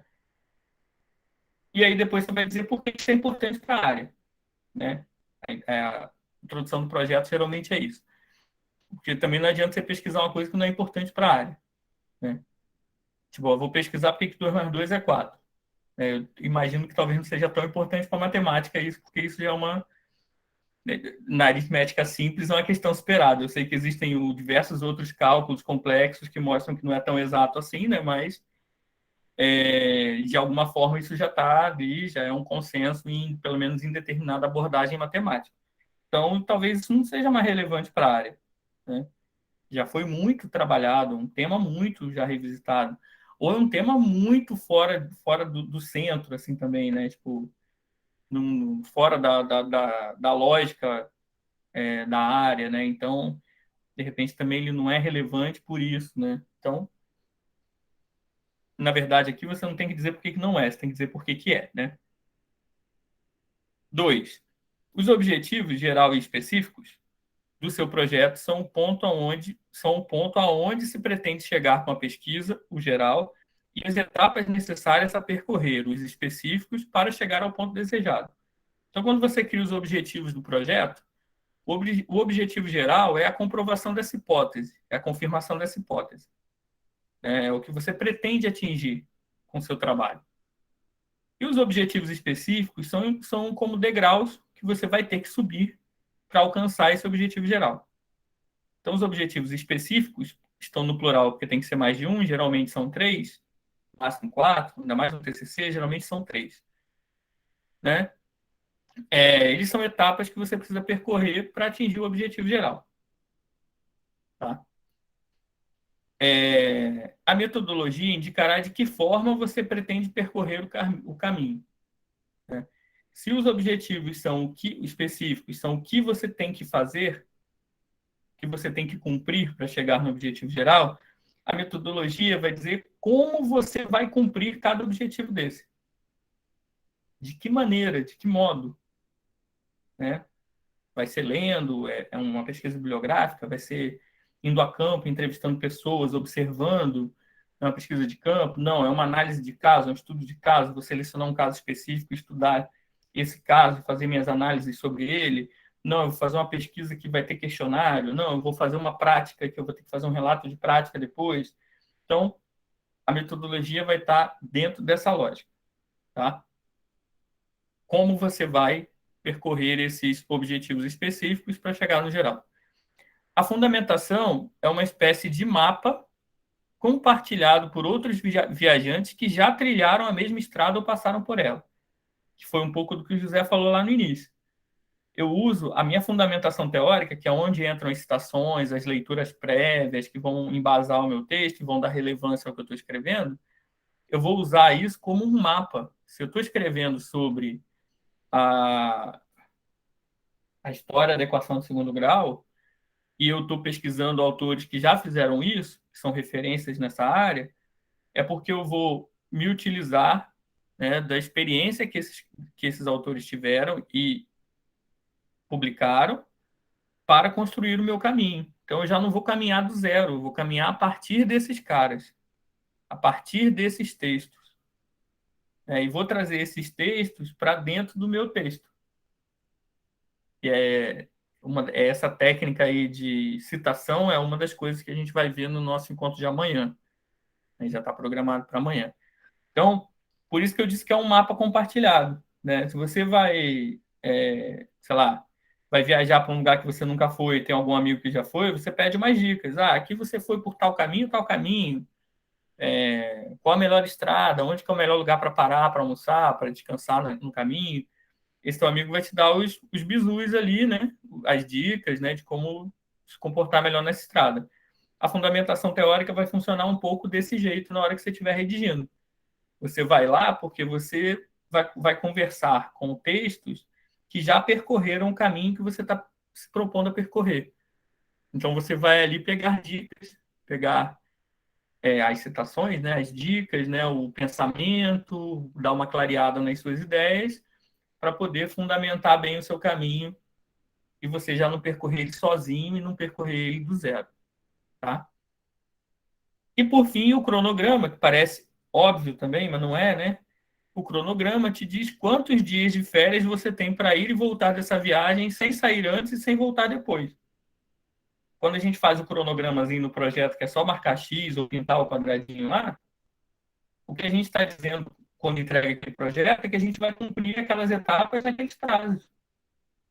Então, o cronograma, se é um cronograma de 6 meses, que você está entregando, e você diz que vai usar os 2 primeiros para revisão bibliográfica, você tem que usar os 2 primeiros para revisão bibliográfica. Senão o resto não vai funcionar. Se você deixar para fazer revisão bibliográfica quando faltar um mês, significa que você vai ter menos de um mês para escrever o TCC.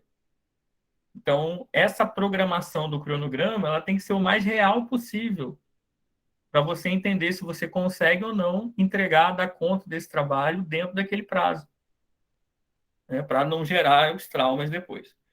E aí vem a virada aqui, né? Parece que é a mesma página, mas não é. Então, aqui pense assim no seu projeto, para na escrita do TCC sair assim.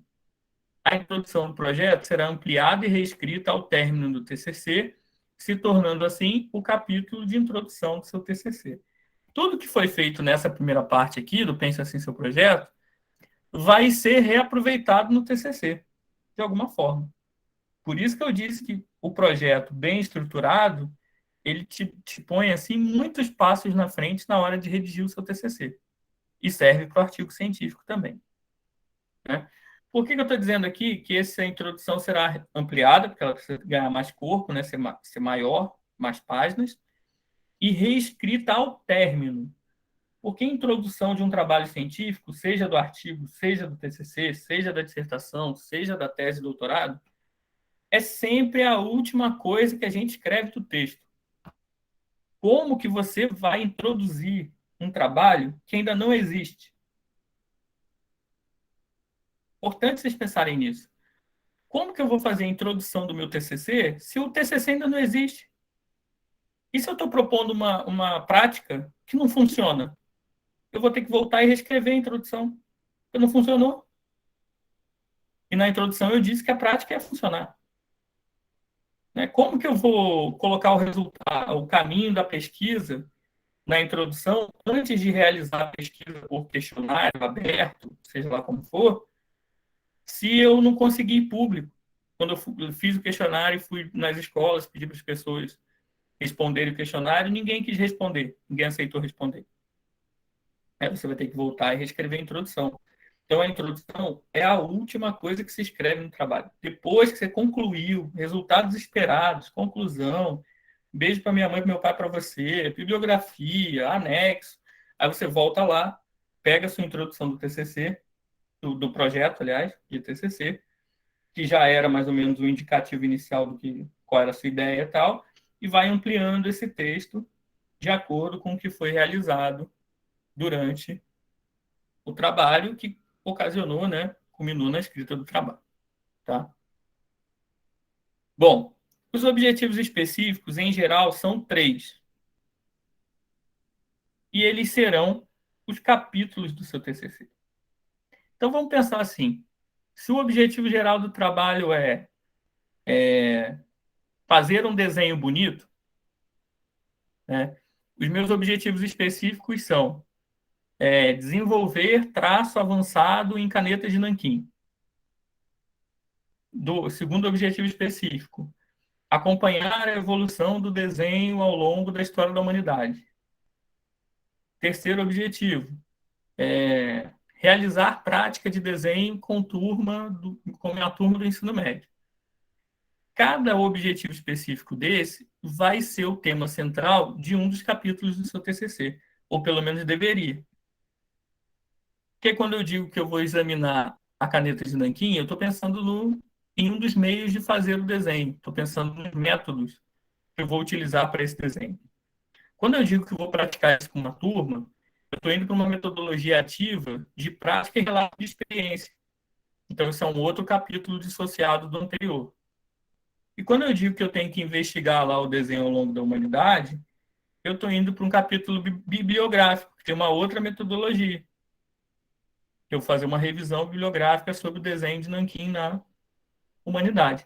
Então, os meus objetivos específicos, eles já têm que ser construídos no projeto pensando naqueles capítulos que eu quero desenvolver no meu TCC. Eles já são a chave organizacional da escrita do meu texto. O primeiro capítulo é sobre isso, o segundo capítulo é sobre isso, o terceiro capítulo é sobre isso. Cumprindo esses 3 capítulos, eu chego no meu objetivo geral.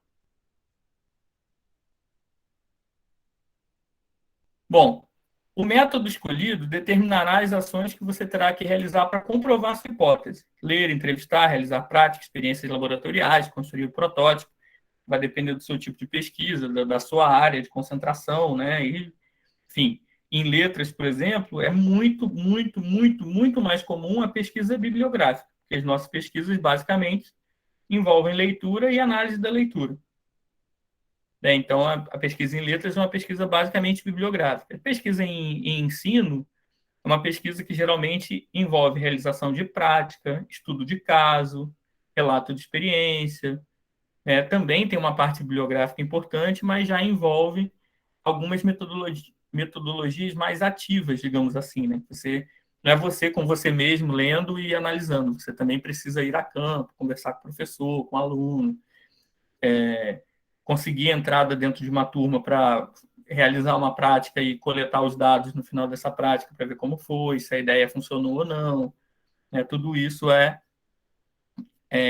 dado, né? Todo dado coletado ao final de uma pesquisa, uma prática de pesquisa é dado, não importa se não era o dado que você esperava, né? É um dado científico que está vindo ali. Então, isso vai depender muito da dinâmica do trabalho que vocês querem dar ao trabalho de vocês, né?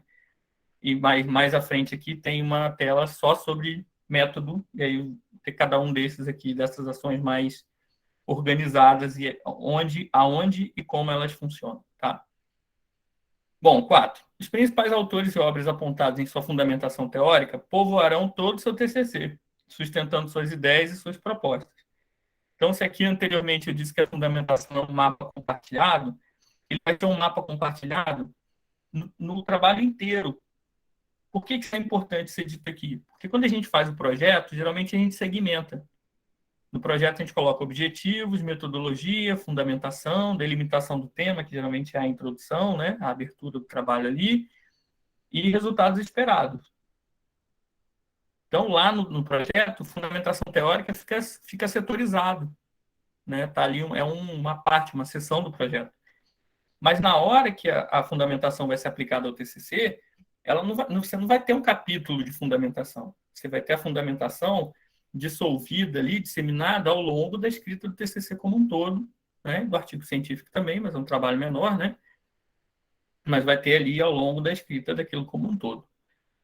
Bom, e aí vem a questão do cronograma, né? Com esse mapa equilibrado, um estudo bem possível de ser feito, o cronograma estipulará quanto tempo você tem para cada etapa.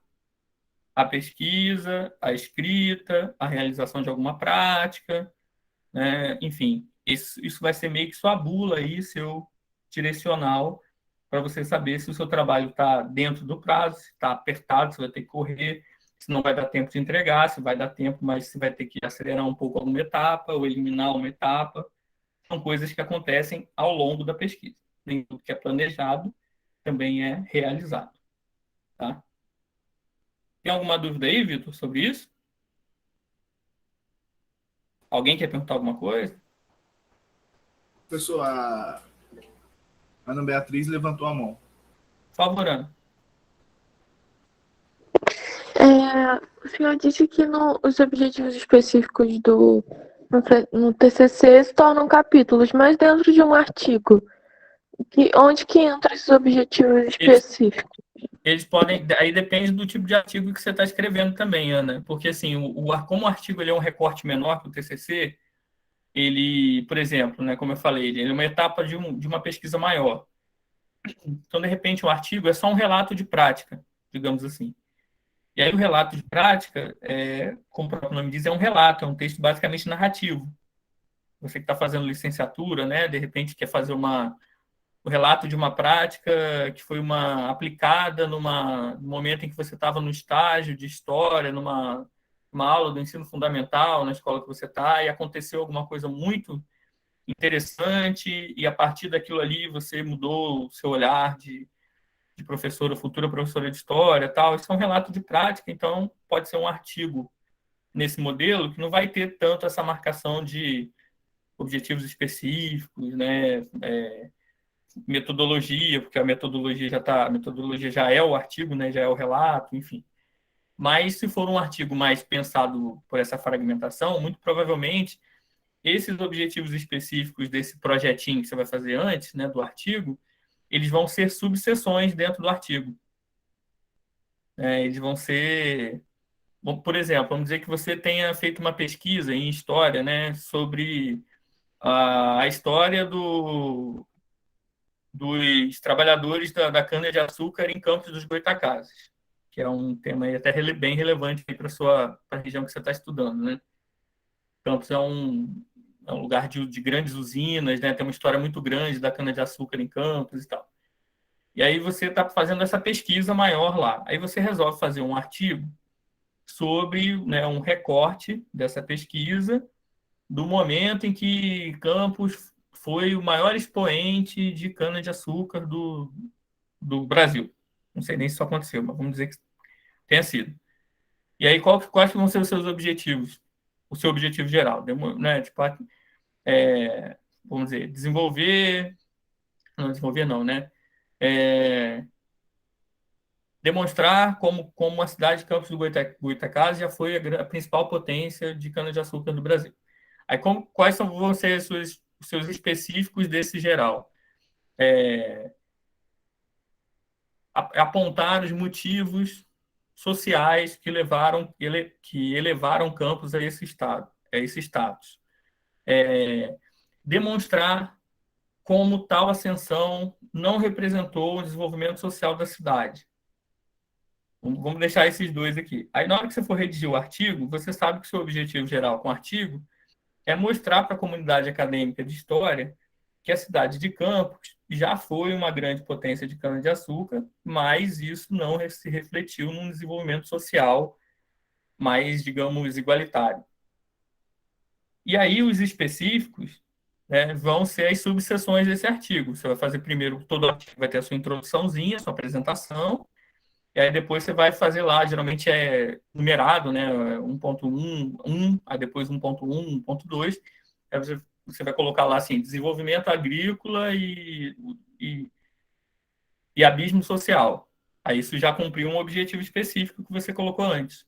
E aí nessa seção ali do seu artigo, nesse pequeno pedaço do seu artigo, você vai desenvolver um dos objetivos específicos, que era demonstrar que, mesmo Campos tendo sido uma potência econômica, isso não se refletiu em desenvolvimento social para a cidade.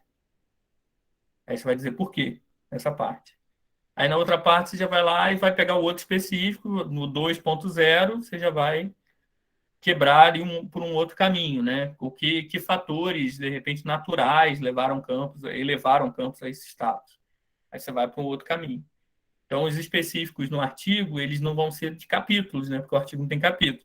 Mas, provavelmente, eles vão ser as suas seções do artigo. Esse 1.0, 2.0, enfim. Entendeu? Entendi, obrigada. Nada. Mais alguma coisa aí, Vitor? Ou mais alguém quer falar? Não, por enquanto não apareceu nada aqui, não. Beleza. Estamos indo para o fim aqui também, que está acabando o nosso tempo. Bom, mas eu fiz meu projeto e meu orientador mudou tudo. Então temos um problema, né? Falei já um pouco disso, né? Não vou nem perder tanto tempo aqui.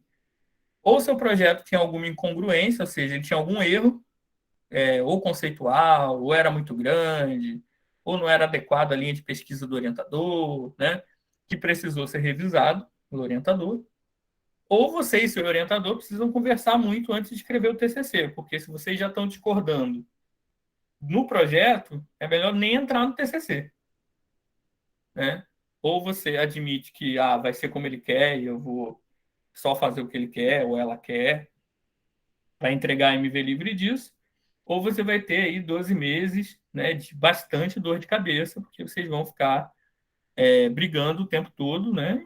Um tentando impor sua visão ao outro, e nessa queda de braço, quem tem mais tendência a sofrer, né, a se sentir pressionado, enfim, desgostar do curso, da área de pesquisa e tal, é o aluno, que ainda está no seu processo de formação. Então, se vocês identificam essa incompatibilidade ali no processo de orientação, tentem o quanto antes esclarecer isso com o próprio orientador, né, ou orientadora, e se isso essa conversa não gerar nenhum fruto, já conversem vocês dois aí com o coordenador do curso para ver o que pode ser feito, porque senão vão ser 12 meses bastante infelizes, né?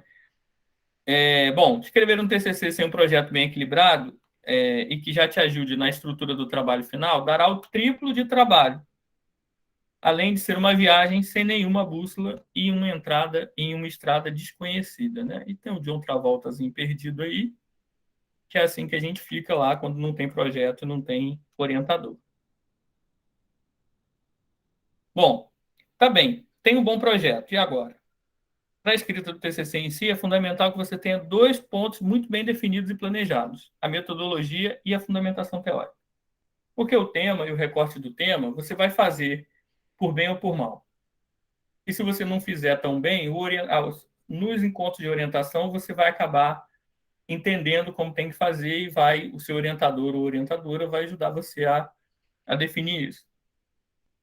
Agora, como você pretende fazer e que textos, que autores vão te ajudar a fazer isso, é uma coisa que você já tem que ter pelo menos uma ideia, né? E quando você tem uma ideia e define bem isso, planeja bem isso, a escrita do TCC e a realização do trabalho ficam muito mais tranquilos, né? Então, a metodologia, que geralmente é o que assusta aí muita gente, mais até do que a fundamentação teórica, né? Que a fundamentação teórica a gente vai aprendendo na pancada ali a citação, a leitura e tal. A metodologia carece de algumas definições, né? Primeiro, a pesquisa que você está fazendo, né, o que você pretende fazer, se ela vai trabalhar com o conceito de abordagem, qual que vai ser essa abordagem? Essa abordagem vai ser quantitativa, ou seja, você vai trabalhar com apreensão de dados numéricos sem explorar, comentar muito esses dados, simplesmente para ter os dados, porcentagens, gráficos, né? Ou qualitativa, ou você prefere, para o seu trabalho, realizar uma abordagem que, além de capturar os dados, vai analisar e comentar esses dados? Ah, a qualitativa é melhor que a quantitativa, ou é mais ou menos trabalhosa? Essa não é a questão. A questão é o que funciona melhor para o seu tema. Se você estiver pesquisando, por exemplo, o impacto da evasão escolar nos cursos de física, de repente, a quantitativa vai dar conta. Então, você vai pesquisar, sei lá, X cursos de física pelo Brasil, vai coletar esses dados, vai organizar esses dados e vai apresentar esses dados e justificar o seu resultado final ali, desculpa pelo pleonasmo, né, o seu resultado, né, suas considerações finais no TCC, com os números. Segundo os dados, no Sudeste, na região Sudeste, há um abandono maior em porcentagem do que na região Nordeste e tal, pronto, acabou. Isso é quantitativo. Agora, se você entende que o importante não é ter os números apenas, mas problematizar esses números, aí você vai fazer a qualitativa. Porque aí você vai pegar assim, na região Sudeste, 30% a mais de estudantes abandonam o curso de Física do que na região Nordeste. Por quê? E aí você vai investigar por que na região Nordeste se formam mais professores de Física do que na região Sudeste. Estou aqui falando sem nenhum conhecimento de causa, tá? Então não tomem isso como um dado, né? Só um exemplo. Então essa é a diferença da abordagem quantitativa ou qualitativa quando se vai trabalhar com recolha de dados, tá? Por isso que é a abordagem, pesquisa de abordagem. Se a pesquisa for mais direcionada ao tipo, né, sobre o que ela é, né, essa pesquisa, se ela é a natureza dela, né, a gente vai pensar se essa é uma pesquisa básica ou aplicada. Uma pesquisa básica é uma pesquisa que investiga os conceitos, né, ou investiga o problema e constrói conceitos e tal, não sei o quê, mas sem aplicá-los a nenhuma atividade ou cenário prático. A pesquisa aplicada, como o próprio nome diz, já é o caminho inverso. Eu conceituo ali alguma questão ou problematizo algum conceito existente e aplico essa problematização, aplico essa hipótese a um cenário prático. Então, se eu estou, pretendendo trabalhar com automação de... Quero criar um sistema de automação para promover casas inteligentes para deficientes físicos. Então, eu posso só fazer o básico, dizer como a automação pode ajudar esse grupo de pessoas, ou eu posso fazer o aplicado. Posso construir os dispositivos, colocar numa casa, pelo menos em um cômodo, ou numa maquete de casa, demonstrar como ele vai funcionar, mostrar que aquilo que eu estou produzindo textualmente é aplicável na prática. Não é só um conceito que eu estou desenvolvendo. Tá? Então, essa é a diferença quanto à natureza. Quanto aos objetivos da pesquisa, a gente também vai pensar como que a gente quer fazer. Então, assim, a minha pesquisa é exploratória, ou seja, eu vou só explorar conceitos existentes a partir do problema que eu detectei. A minha pesquisa é descritiva, eu vou descrever esses conceitos ou práticas que vão se tornar um conceito, ou que vão se tornar práticas que eu digo assim, de vivências, né? Coisas que acontecem, sejam sociais, sejam matemáticas, né? Descrever matematicamente equações e tal, para chegar ali e mostrar que aquilo existe, comprovar que alguma coisa existe. Ou vai ser explicativa. Eu vou pegar o conceito que exista e vou explicar esse conceito. Isso aqui já existe, sei lá, a janela já existe. Aí eu vou explicar o conceito de janela. Então eu tenho que decidir qual é o objetivo da minha pesquisa. É explicar alguma coisa, é descrever alguma coisa, ou é explorar alguma coisa, alguma área, algum conhecimento, enfim. E quanto ao procedimento, ou seja, quanto ao que tem que ser feito para que as coisas anteriores aconteçam. Aí são várias possibilidades, eu coloquei as que são mais comuns, principalmente para os cursos que eu imaginei que estariam aqui. Aí a gente pode ter a pesquisa experimental, né, que a gente tem muita imagem do laboratório, né, e tal, mas a pesquisa experimental pode não ser necessariamente dentro de um laboratório, você pode realizar experimentos sociais, né, você pode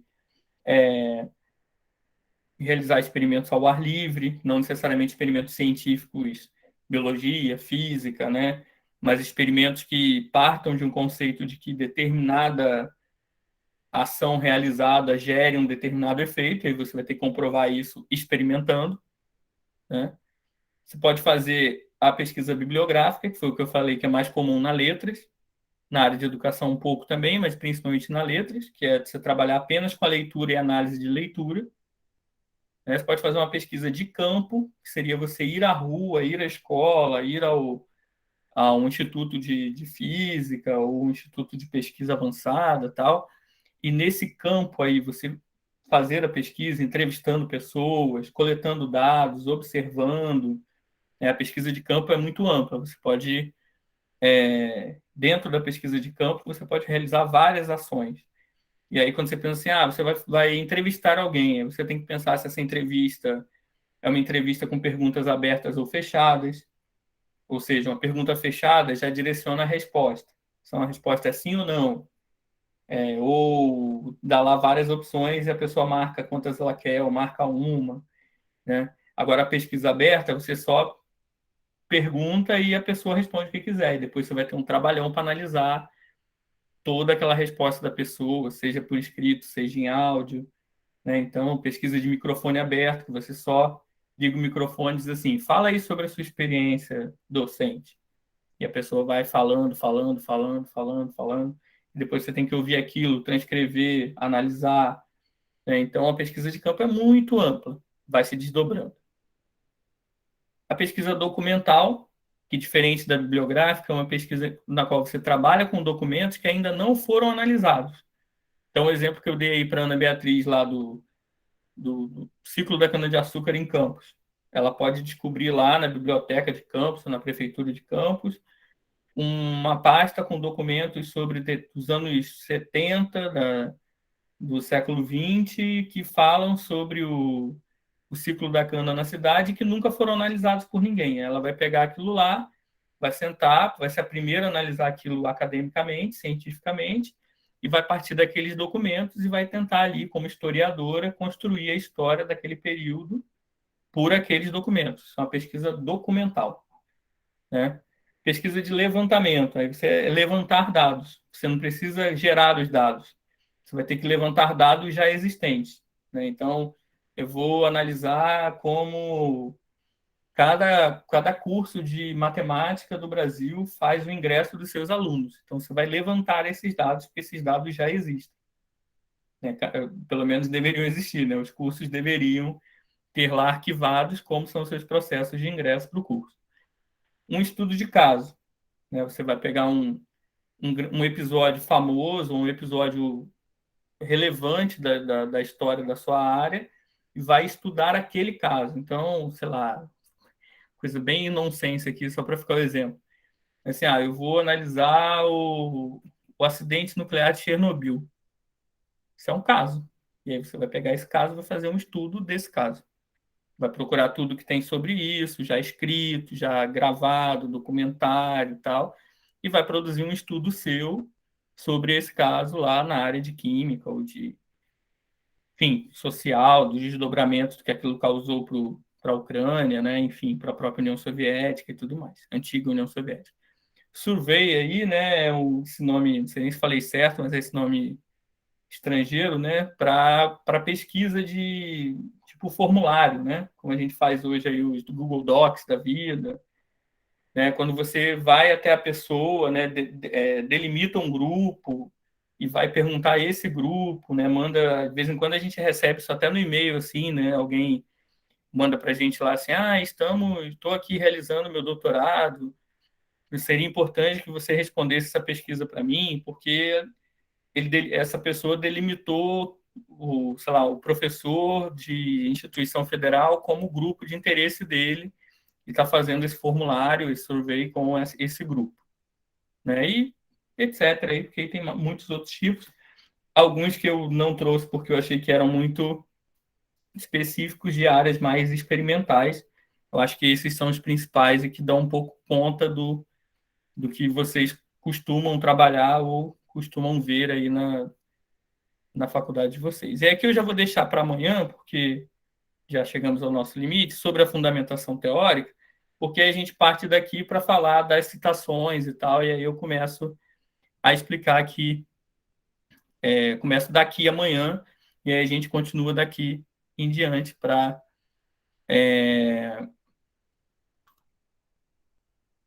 poder seguir o nosso curso amanhã, tá bem? Sobre esse finalzinho aí das metodologias, ficou alguma questão? Vocês querem perguntar alguma coisa? Querem acrescentar alguma coisa, né? O que vocês acharam? Está dentro da expectativa de vocês quando se inscreveram? Acharam que ia ser uma coisa mais aula? Tá legal desse jeito? Vocês querem uma dinâmica diferente amanhã? A pessoa está tendo acesso ao chat agora? Agora eu tô vendo que o pessoal está gostando, disse que está gostando. Eu posso disponibilizar para vocês o slide de hoje, ou se vocês preferirem, amanhã, no final, eu deixo a apresentação inteira. Aí, como vocês preferirem. Amanhã nós vamos começar pela parte da fundamentação teórica, e eu vou falar um pouco sobre a citação em si, tá? E aí, a partir dessa fala da citação, a gente vai encaminhar para a estrutura de artigo. Aí a gente vai ver mais ou menos o que difere a estrutura do TCC da estrutura do artigo, né? E eu vou focar mais no artigo, porque hoje eu acabei focando mais no TCC. Beleza? Então, gente, poxa, muito obrigado aí pelo retorno, né? Vi que bastante gente achou que foi legal, então espero que amanhã estejam todos aí para a gente concluir.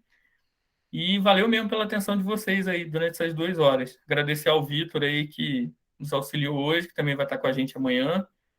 Foi aí fundamental para a gente fazer esse bate-bola, né? Conversando e sem sair a apresentação, né? Ficou mais dinâmico. Então, obrigado mesmo aí, Vitor.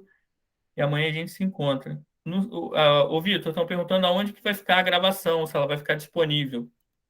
Aí eu não sei. Não tem informação, não. Eu posso perguntar aqui e amanhã trazer para vocês, mas por enquanto a gravação é só para ter lá no campus, né? Como certificado. Não, beleza. Depois, se você deve falar com a Andriele, né, que é a nossa coordenadora de extensão, se ela falar que tem que ter autorização minha para compartilhar, sem problema, tá? Pode, se ela puder disponibilizar o link para o pessoal que quiser reassistir depois, com calma, pode falar para ela ficar à vontade. Beleza, Vitor? Não tem problema não. E o material eu deixo aí o link. É um arquivo, né? Eu não sei como é que eu faço. Eu posto em algum lugar e mando o link, posto no Drive, né? E mando o link para vocês amanhã aí no chat. Beleza? Provavelmente, se liberar, vai ir junto com o certificado, né? O link. Ah, sim. Beleza, então. Chega por e-mail. Então tá certo. Obrigado, Vitor. Valeu, pessoal. Boa tarde e até amanhã. A gente se encontra amanhã, então. Até mais. Boa tarde, pessoal. Tamo junto. Tem que, acho que, encerrar a gravação aí, Vitor, senão